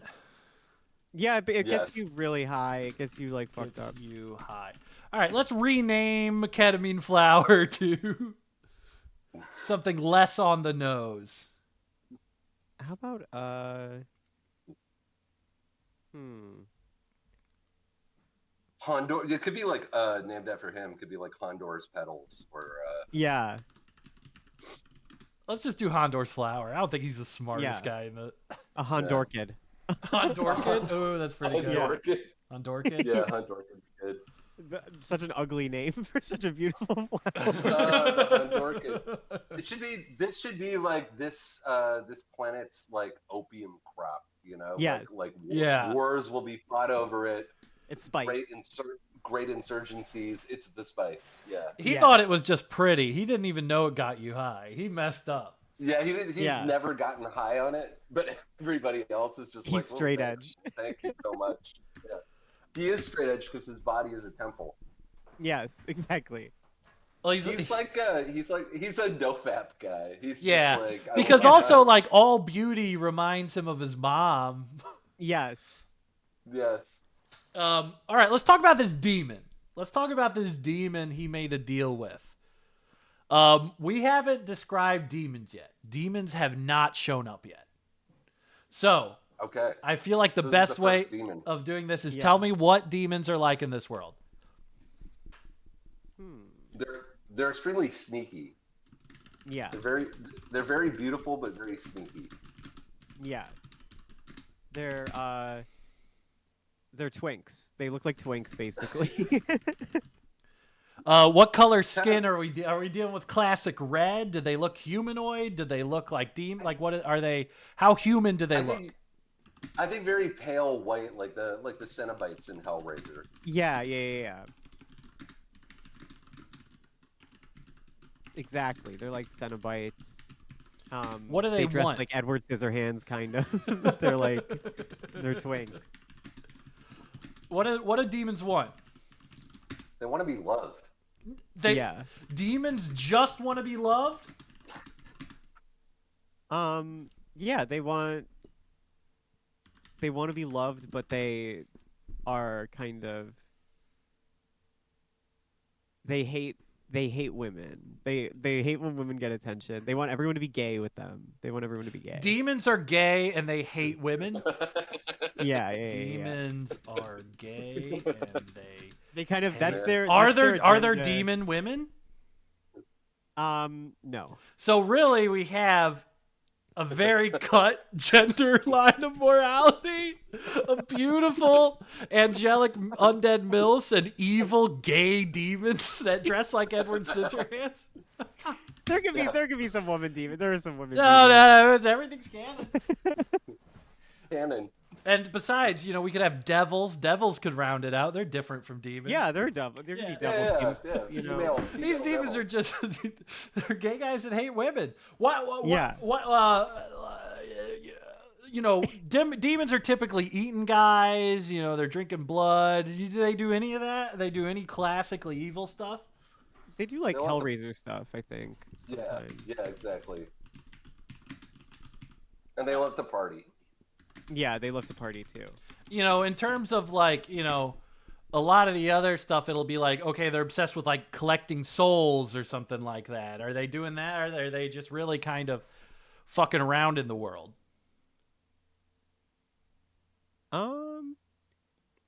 And They're kind of do demons come from this world or a different world? they're collecting cum. They love cum. And they come from They came here for cum. yeah, That's why come they here for hate cum. these fucking separators. Yeah, they can't. Yeah, No exactly. cum. There's no cum. So basically, they're trying. There's these super horny straight guys that want to fuck angelic undead women, and then there's demons who are trying to get them to fuck them instead. Yes, exactly. Exactly. Yeah. They're playing a long con. This is a like, this is a this is a very unique setting.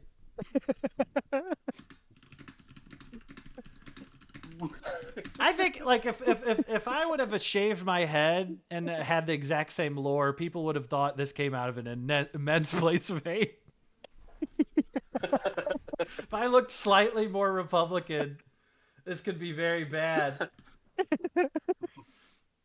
All right, are demons cool with anybody? Are they cool with are they cool with any of the gods? I mean, your dad's probably the closest person to yeah, They're cool, right? they like my dad. Yeah, and they're kind of chill. They they like to hang. They're not like demons in 5e where they're just rampant killing machines. These demons are No. more laid back. They're more they're sneaky and Yeah, they're like Vampire the Masquerade, like the kind of sinister, like that one sinister vampire type. You know what I mean? Not Nosferatu's, but like the Uh, All right. controlling kind of one. So what Yeah. did you give up to Yeah. get out of the basement?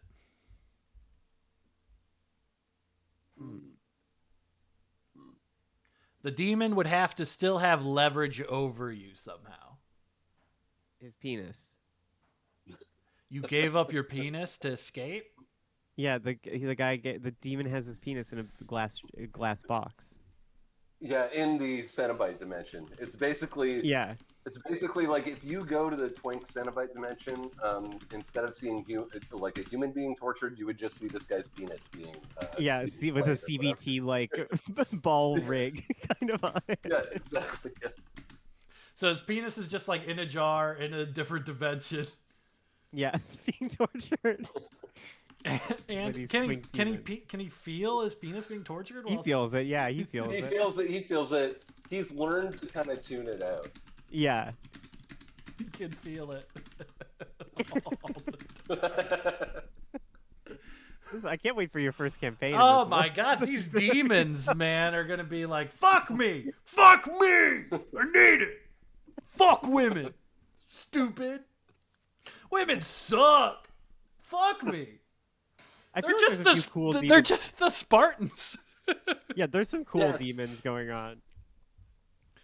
There's some okay, yeah. I mean, there's got to be cool demons, Yeah, there's a few. but he's there's not gotta be gonna. a The few demon's ones not to gonna kill. sound cool. Where he's like, "I came here for cum. I need." I need. Yeah, well, cum." he doesn't talk. They don't talk about the cool ones. Don't talk about it. You're right. The cool ones are very It's, chill. just about kind of, it. it's kind of implied. It's implied. Yeah, All right, let's talk about these philosophers and scholars that are in charge. All right. Do you want to give a name to this class or something along those lines where you can say that, the very top end of your society is ruled by blank? They could be tyrants. So, in terms of the leadership, is Hondor Shillelagh like king? Is that his job? Or is he just a Yeah, warlord he's that's kind of taken over? I think he's more than a king. He's like a top-down, absolute dictator. There's no. I don't think there's any even semblance of like democracy in the society. Yeah. It's just basically they might have like an internal cabinet shuffle based on like who's the best like tracked poster at any given time, but his authority is unshaken. yeah, Also, I feel like with their own like political maneuverings, like whatever small cabinet shuffles happen, they'll just punish society with the long and boring details of it, and you like have to read it, yes, So Gorgod, the lore master, has been usurped, and he's been usurped in a very Byzantine long posting style way, and the citizens have to care about this stuff, otherwise they're punished. Do we want to call the ruling class the lore masters? Yes. yeah, that's perfect. All right. So what are the lore masters like? What's their... They probably don't know about the demon. They probably don't know about a lot of this stuff. Are they obsessed with getting ass too? Are they logical ass getters? Is that their... Are they trying to like figure out the they've nature ascended of beyond- divine or what? They've ascended beyond that. I don't think they have a lot of like gut level motivation. It's more their motivation is more like dominating through power. They're mods essentially. They're like Yeah, mods for the entire society, and they've left the earthly pleasures of like having a demon extract your cum. They've left those behind. Yeah, They're it's not like concerned order. about that. They're obsessed with order. being correct. They want to be correct, right? Yeah. Yes. exactly.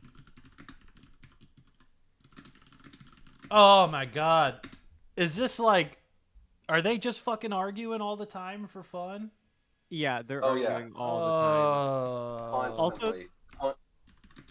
There's a There's- lot of minor splits, but none of it, like there'll be factions and minor splits, but none of it really matters because it is like a top-down one-person dictatorship, but they don't care. Yeah. Yeah, All the minor splits are just like people are. It's just it's.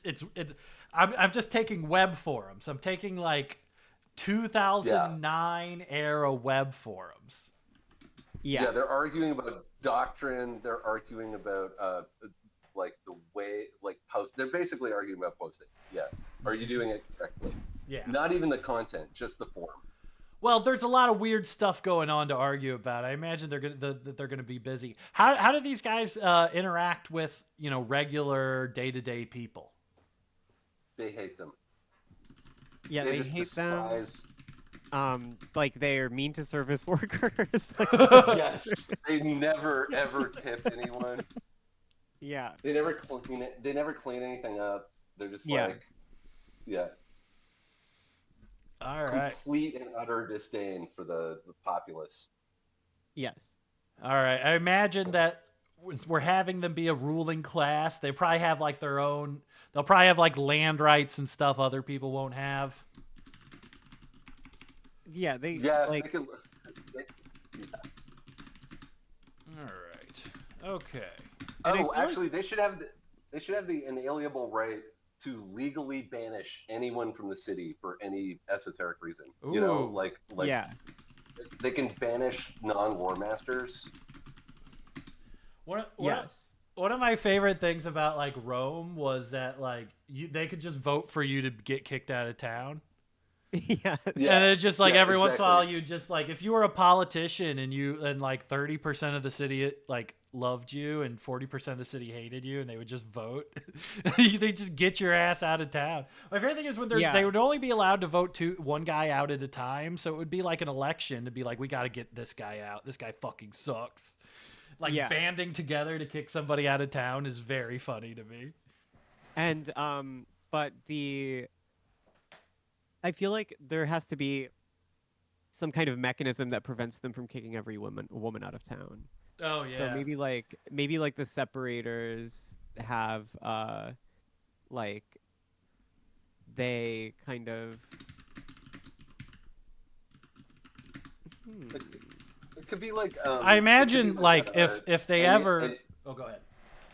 I was gonna say it could be like Enya's magic, where essentially, maybe when the society first started, they tried to mass deport all the women, and they just respawned inside the town. yeah. They I also respawn. think that like if a single lore master went to talk to a separator, they would just never mind. We don't we're not sorry, ma'am. Yeah. It's just like they Yeah, wouldn't the separators protect all the women in town. So all the women who Yes, aren't okay, there it separators or is. pleasurers, the if they ever try to get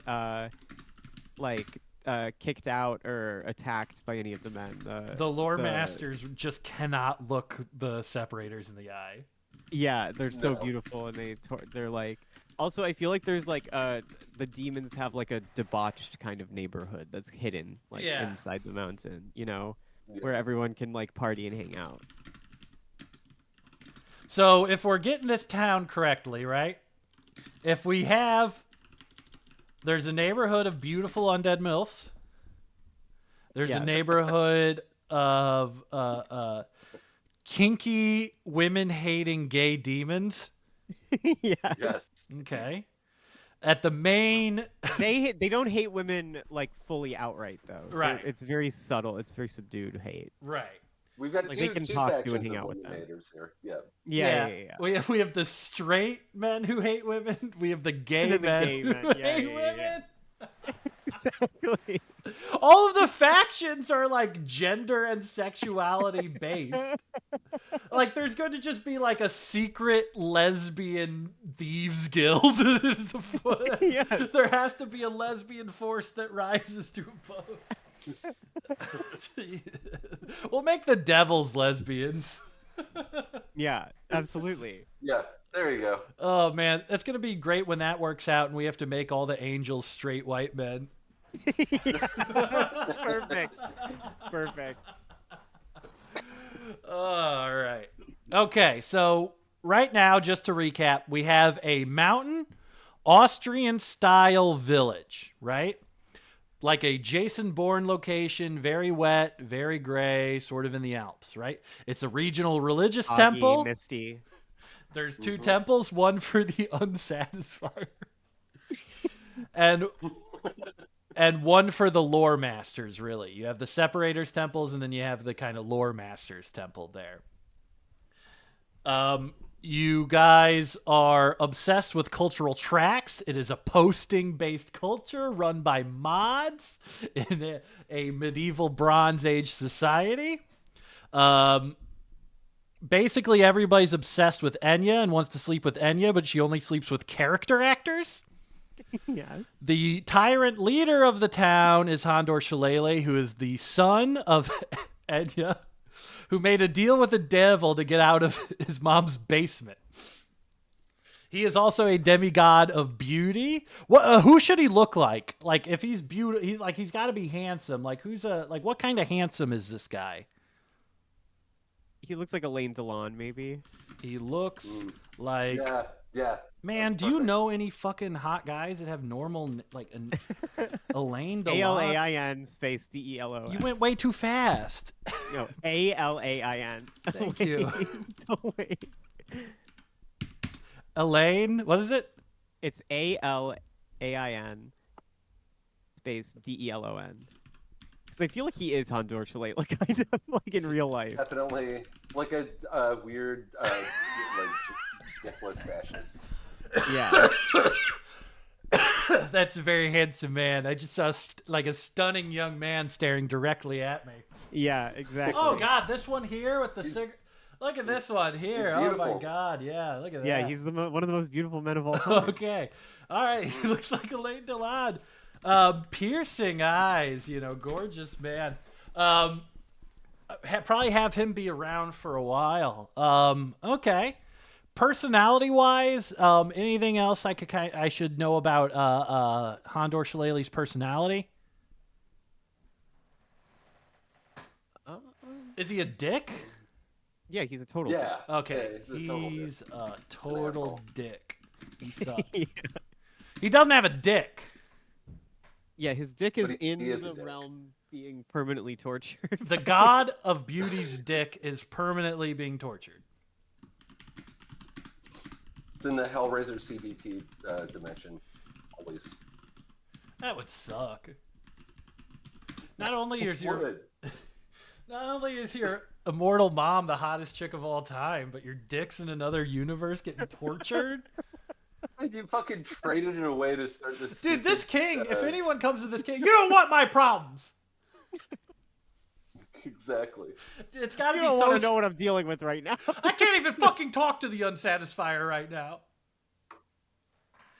Oh, my God. Sir, the Unsatisfier wants to talk to you. The Oh, Unsatisfier. Jesus Christ. Oh God. Fuck. I'm really again. excited for this campaign now. Jesus Christ. All right. So he has created a beautiful blue flower that gets you high that I imagine will be in the mountains that he's raising. We have the lore masters, where they are moderators obsessed with being correct. We have some tiner splits, but they can't deal. The separators protect the women from the town. With the demons, in terms of like anything else about them, they live in the town, kind of. They have their own neighborhood. Do demons leave the city? Are demons going to be a worldwide problem, or is this pretty centralized? Yeah, they're all over the place. Okay.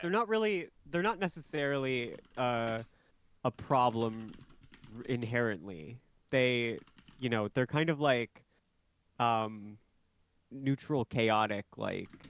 Yeah. Okay. But the one who made the deal with Hondor Shalele is he's definitely We want a good name for that guy.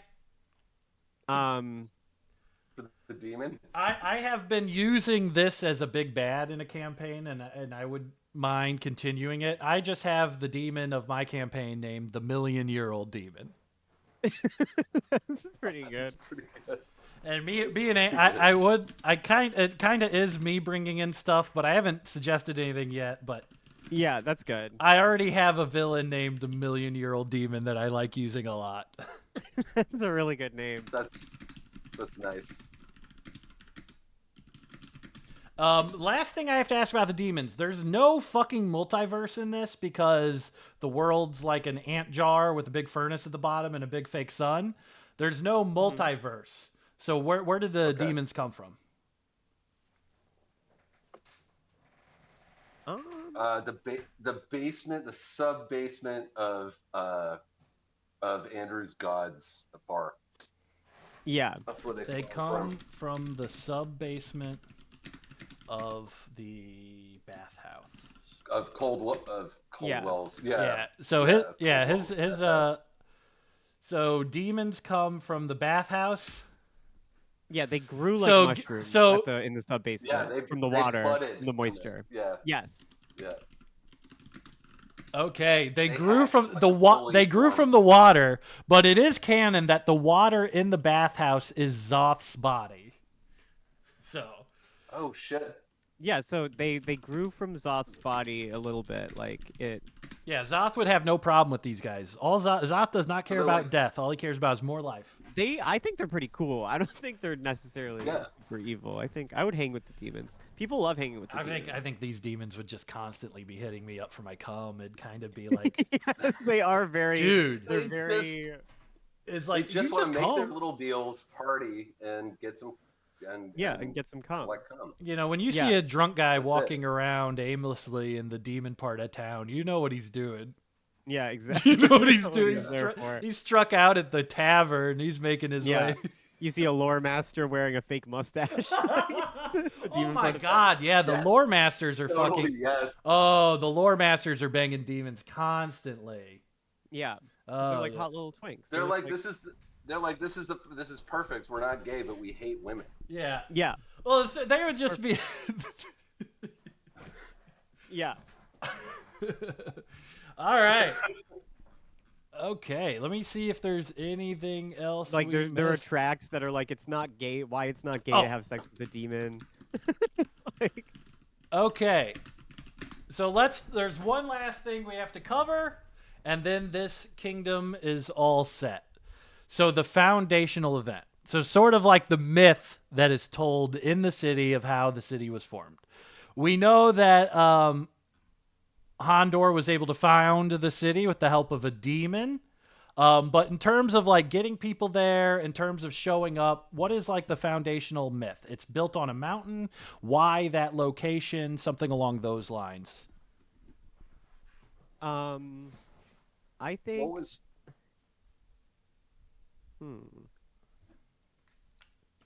I think definitely everyone. I think everyone knows about the demon deal. Maybe, and everyone knows about the penis being tortured. but it's just not talked about publicly. Yeah, you're not. It's the death penalty if you talk Yeah. about the penis Yeah. being tortured. Oh not yeah, allowed if to I was a talk god about- and my talk penis about- was being tortured and some shitty mortal was like, "Where's your dick, dude?" I'd fucking boom, boom, boom, like instantly. Exactly. So everybody Um, knows about it. You know, let's see. I'm trying to think of like Yeah. So I was somewhere else. I was in like in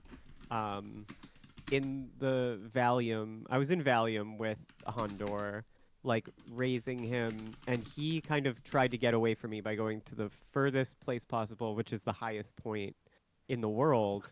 Right. And when he got there, the demons were already there, and they had this like the club from the Matrix Reloaded, basically, inside the mountain, and they made a deal with Hondor, like, give us your dick, and Hondor was probably like 18. He's the first time in the club. yeah. Exactly. Yeah. And he First time in the. and because it's the coolest club in the world, that's why I moved there. Like set up. So Hondor was there before me, and then I moved in. He was like, God damn it! Fuck. His mom moved in. His mom moved Yeah. into the club. Yeah. I basically live in the club. All right, you live in the bathhouse. Yeah, is the bathhouse this demon club? No, the bathhouse is like the sort of Mount Olympus Oh, okay. where okay. everybody parties. But the demons grew like mushrooms in the water of the bathhouse. Yeah, and then they created the demons have like underground clubs all over the world. And this was like the secondary one. This is like the only one that like It is canon, by the way, that there are multiple caves that you walk into and they turn into like areas filled with Art Deco furniture. So that's Yeah, exactly so what it's like. Yeah. This club is like where the demons and mortals can kind of coexist. Like, Yeah. Yeah. It's like the threshold of it's like kind of where the human world like physically, where the human world and the god world are kind of like Maybe blend together because it's like halfway down the mountain. veil. maybe The Hondor veil founded the is city above a club. Yeah, that's what I'm saying. Yeah, Above one of the yeah. the demons were there first in the club, and then he went there, and then founded this city. And I moved in because it was my favorite DJ plays at the club. So I have a room inside this other club, and this club is called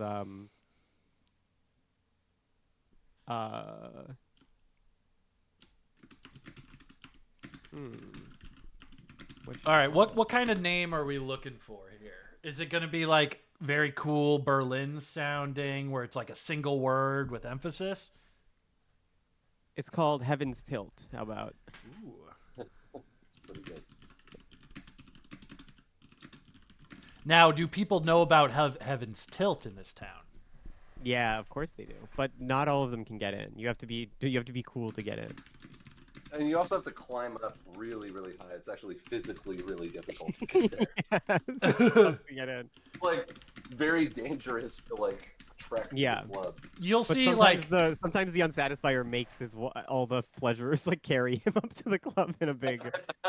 I like look at those a like big, Ethiopian churches where it'll be like narrow stone steps going up this outside, and just the Yes. unsatisfier's fat ass being dragged up that. So he could... Yeah. In one of those like Paul with Paul's like pallbearers carrying him up. I imagine just Two like poles in a hammock with like pillows. Yes. he has just like 6 of like the strongest 15-year-old boys carrying him around No, everywhere. it's got to be the girls. It's got to be Oh girls. yeah, it's got to be. It's all pleasure. Gotta be all. The That's only like the worst day. That's the worst day at the temple is when the unsatisfied Yeah. is like, we had babes. We haven't gone out and done anything in a long time. I want fuck. Yes. Just- It has to be. There has to be like 30 of them carrying the balls, and they're super long. Oh my god. All right, so I think that's it then for all. What's the name stuff- of the kingdom? Oh, we don't have a name for the kingdom yet. Yeah. Dan, do you want to do the honors? Oh wait, I have more was thinking- questions. I forgot. I'm wrong. I was thinking for the name of the kingdom, I was thinking Factumberg, which is in German just means mountain of fact. Factumberg. Perfect. Factumberg, like Faktumberg. Factumberg, Mountain of Facts. Oh, that's pretty good. The Kingdom of Factumberg. I do like that we have such a weird sexual kingdom that we are making it very like Austrian German coded. Yes, exactly. Not a big sense of humor in this town. Yeah, The no, very it's dour. hard to joke about the unsatisfier. That's why India fell in love with Paul Giamatti, because she was like, she was like moved to this town. She's like, God, these fucking Factumbergians, like that's so dour. And then she sees Giamatti on her day. He's putting on a beautiful version of Sideways just for her. Doing a one-man play performance of Sideways. Yes. He's performing every role in Sideways. Exactly. That's exactly what I'm imagining. And she's like, him. I love him. All right, Kingdom of Factumberg. All right, I got some final questions just about day-to-day life on the town. In the city, what are the main values of the Kingdom of Factumberg? What do Logic, the people obviously. there? Logic. Logic, facts and logic. I mean, that's one side of the city. Yeah. And then getting The other it side of the in city is really. Being comfortable and having a good time. Yeah, having fun, looking good. Beauty. They're obsessed with beauty, all of them. Yeah. But some All of of them, them are like, obsessed they with have very different, there are two very competing Mhm. kind of, Irreconcilable the standards of what beauty is. Well, even Yeah, within, exactly. arguing about how to best look, I'm sure there's a theory within the lore masters of it doesn't matter what you look like, yeah. Just work on your arguing better. It doesn't matter what you look like. They're going to be Yes, prettier that's a than you big- anyway. Yeah, That's a men. big branch of lore master thought, Yeah, men can look like anything, but women have to look Right. really good and It sexy. doesn't matter what men look like. Yes. Yes. My wife doesn't like it when I say that, by the way. Where I go, it doesn't matter what I look like. It doesn't matter. It doesn't matter. What is the big... Okay, we've talked about a lot of weird sex stuff, but we really don't know what's taboo. What is taboo in this Talking culture? about the penis is first Yeah. and foremost. Talking about the penis, absolutely a no-no. Talking about the king's penis is a no-no. All right?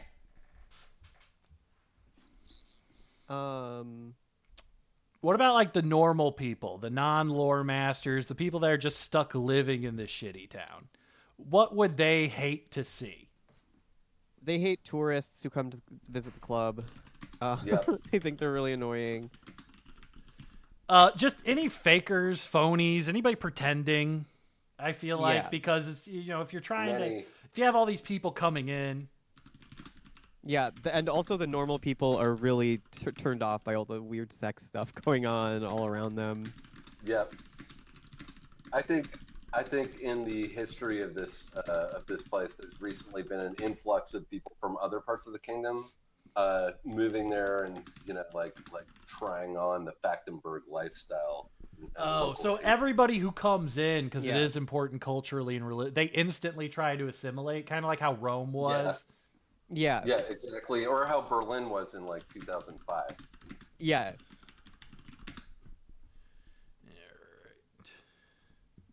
I have this written here, but we kind of made it up with the hearth thing, a big holiday. Yeah, Orinoco. Do we want to because this one is supposed to be a brand new holiday that is in the city. So, not Orinoco, but a different holiday that is celebrated within the city. Do you have any ideas? I did Orinoco, yeah. so Dan, you can do. Oh, I got one. Because of the high standards of beauty that everyone has, the War Masters have designated one day to be Oaf's Day, where they're really pushing the idea that it doesn't matter what you look like.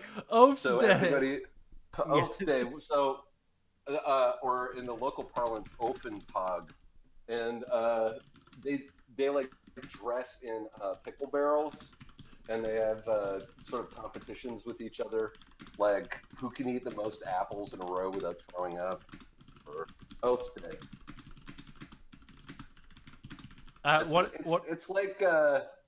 It's like Mardi Gras in New Orleans, where cultural norms are dissolved. One of my favorite Yeah. things about hill giants and like But only the for 5e men. lore Yeah.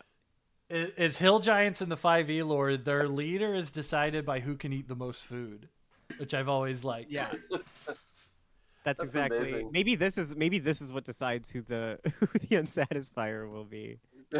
Oh yes, there's a great competition during Oaf's Day. Oaf's Yeah. Day is only for men. It's not for women. Yeah. This is a sexist holiday only for men. What do the women do while the men are doing Offenpog? They have to cook all. They have to cook all the food the men are eating. Yeah, they have to cook all the food. They have to dress their best. They have to pretend to be interested at the feats of oafery. Yeah. And on this day, none of the separators are around. They never go. No separators. Yeah. They leave town.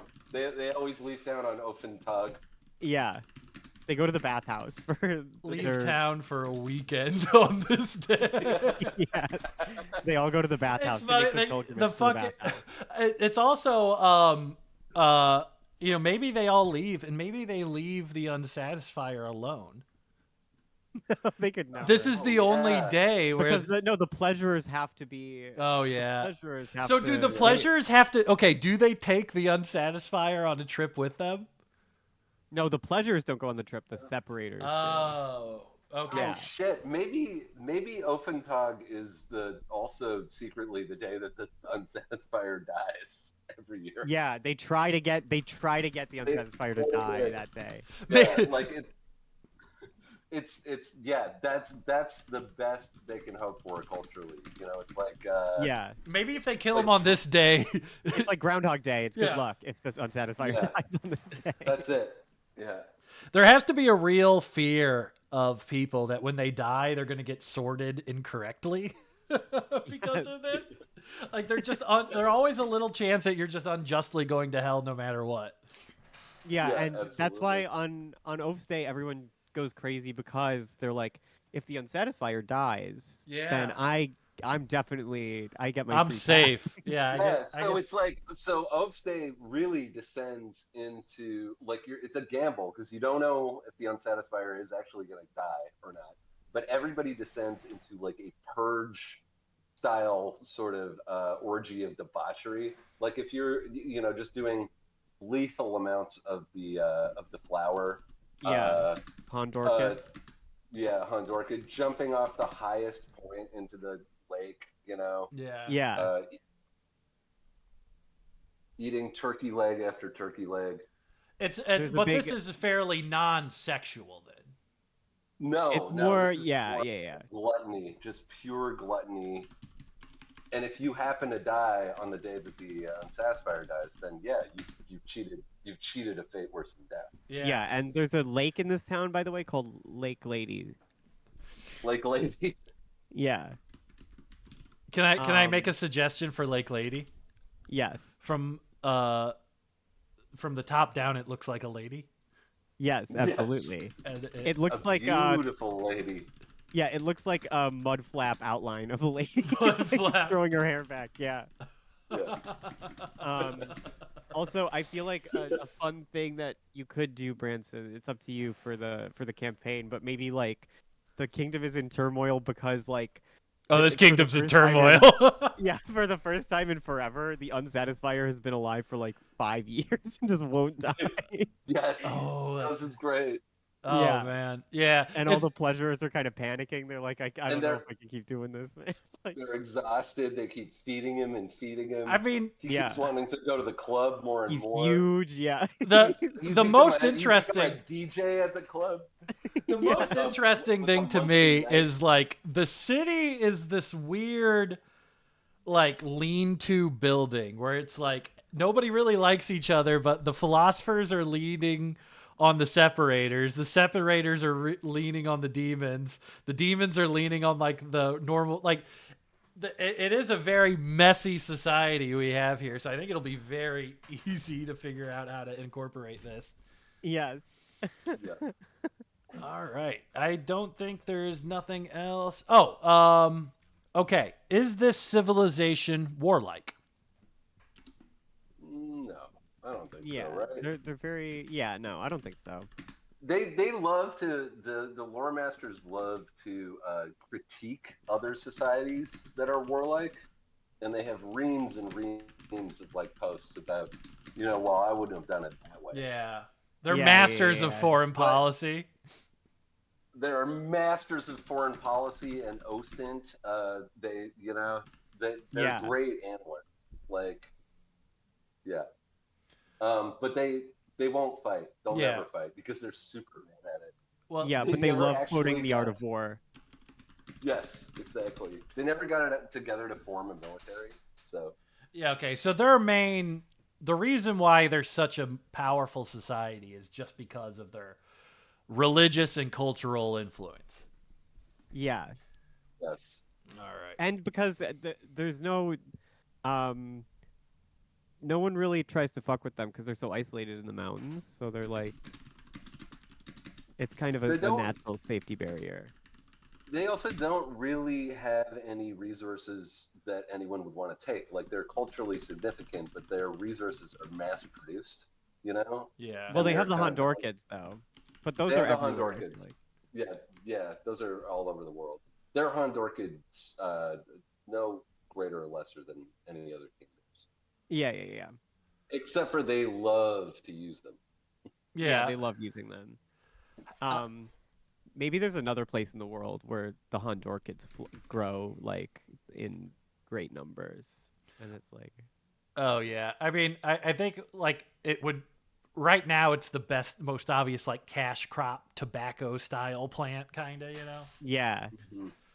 Yeah. So definitely it will show up. I'm planning on having it show up because I'm doing 5 campaigns. So Okay. for every campaign I'm going to make a new kingdom. Amazing. Yeah. And then they can interact with each amazing. other. Well, in between each campaign, I'm gonna roll randomly to see like, okay, this society's gonna grow, this society's gonna do it. And once I get the map out, once I get the map set, everybody's fucked. Once I have the map, Yeah. and I can just Game make the continent, and then I can redo it every 5 years.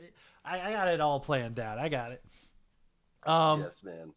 All right, so we've talked about this a little bit briefly. How is life for the average person in this civilization? You're not in a faction. You're not a demon. Your dick's connected to your body. You're working like an average thing. Are It's you a just farmer? like Are you a laborer? Like, what's your general life like? No, you're doing like Merchants, sort of like cultural capital jobs. Like you work at a sorting facility for the post. You know, you're maintaining the water wheel for the giant stupid steampunk Reddit machine. Yeah. Like no one really has a what would be like a useful or a real job. there are a few. There are like one or two restaurants, but they're all run by like the pleasurers, and they're maintained Yeah. at all. They're only open when the unsatisfied decides that he wants to go to that specific restaurant for that night. But then Yeah, they turn when the he's in lights one of the on. restaurants, yeah. When he's in one of them, anyone can come in and eat. All right. How? I mean, this one kind of got answered a little bit too. But how is life for the best off and the worst off? Like, who's got the best quality of life other than the unsatisfier? Like, do the Definitely separators are the separators have more stuff than the Gondor. lore masters or what? They're happier, I think. Yeah, the separators are kind of bohemian. They're kind of like, Soho artists in the 60s or like 70s where they're like, they live kind of in like a Chelsea hotel style Yeah. Like, like- Chateau Marmont, like yeah, it's like a cool place, but it's not it's like rent controlled. exactly. The lore masters, do they have like a lot of wealth? Do they have like big houses? Like, They have big houses, but they're interesting because they think that they have it the best, but they love garbage. So like everything Yeah. they like is absolute fucking bullshit. And at the core, they're actually miserable, but they're too stupid to know it.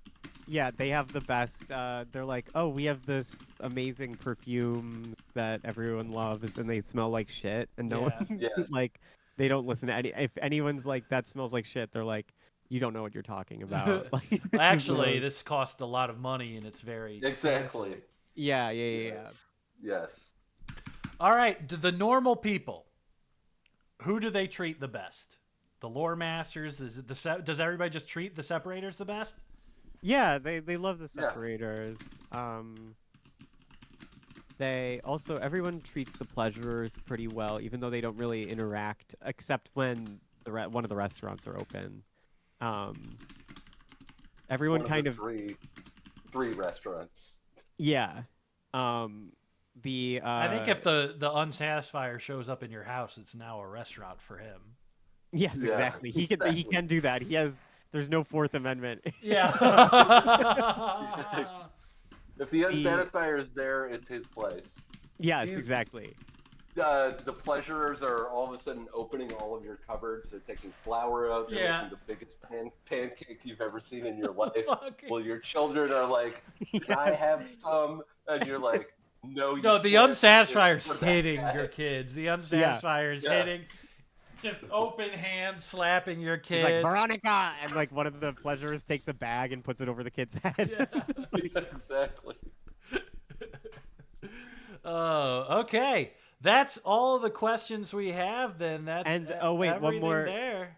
One more what? The lore masters, they're kind of treated like the what's it called? Like the great dragons in One Piece, where like everyone has to respect them, but everyone kind of hates them and is just afraid of them. You know? Exactly.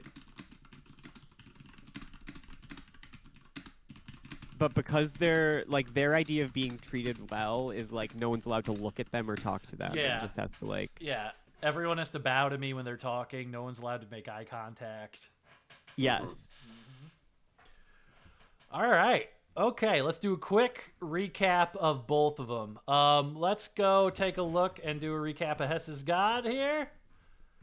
All right, we start off with Enya. She's hot. She's a baddie. In the morning, she has green goo on her face and hair curlers in. At night, she's going to a club in Berlin. Beautiful women that a lot of men wish they...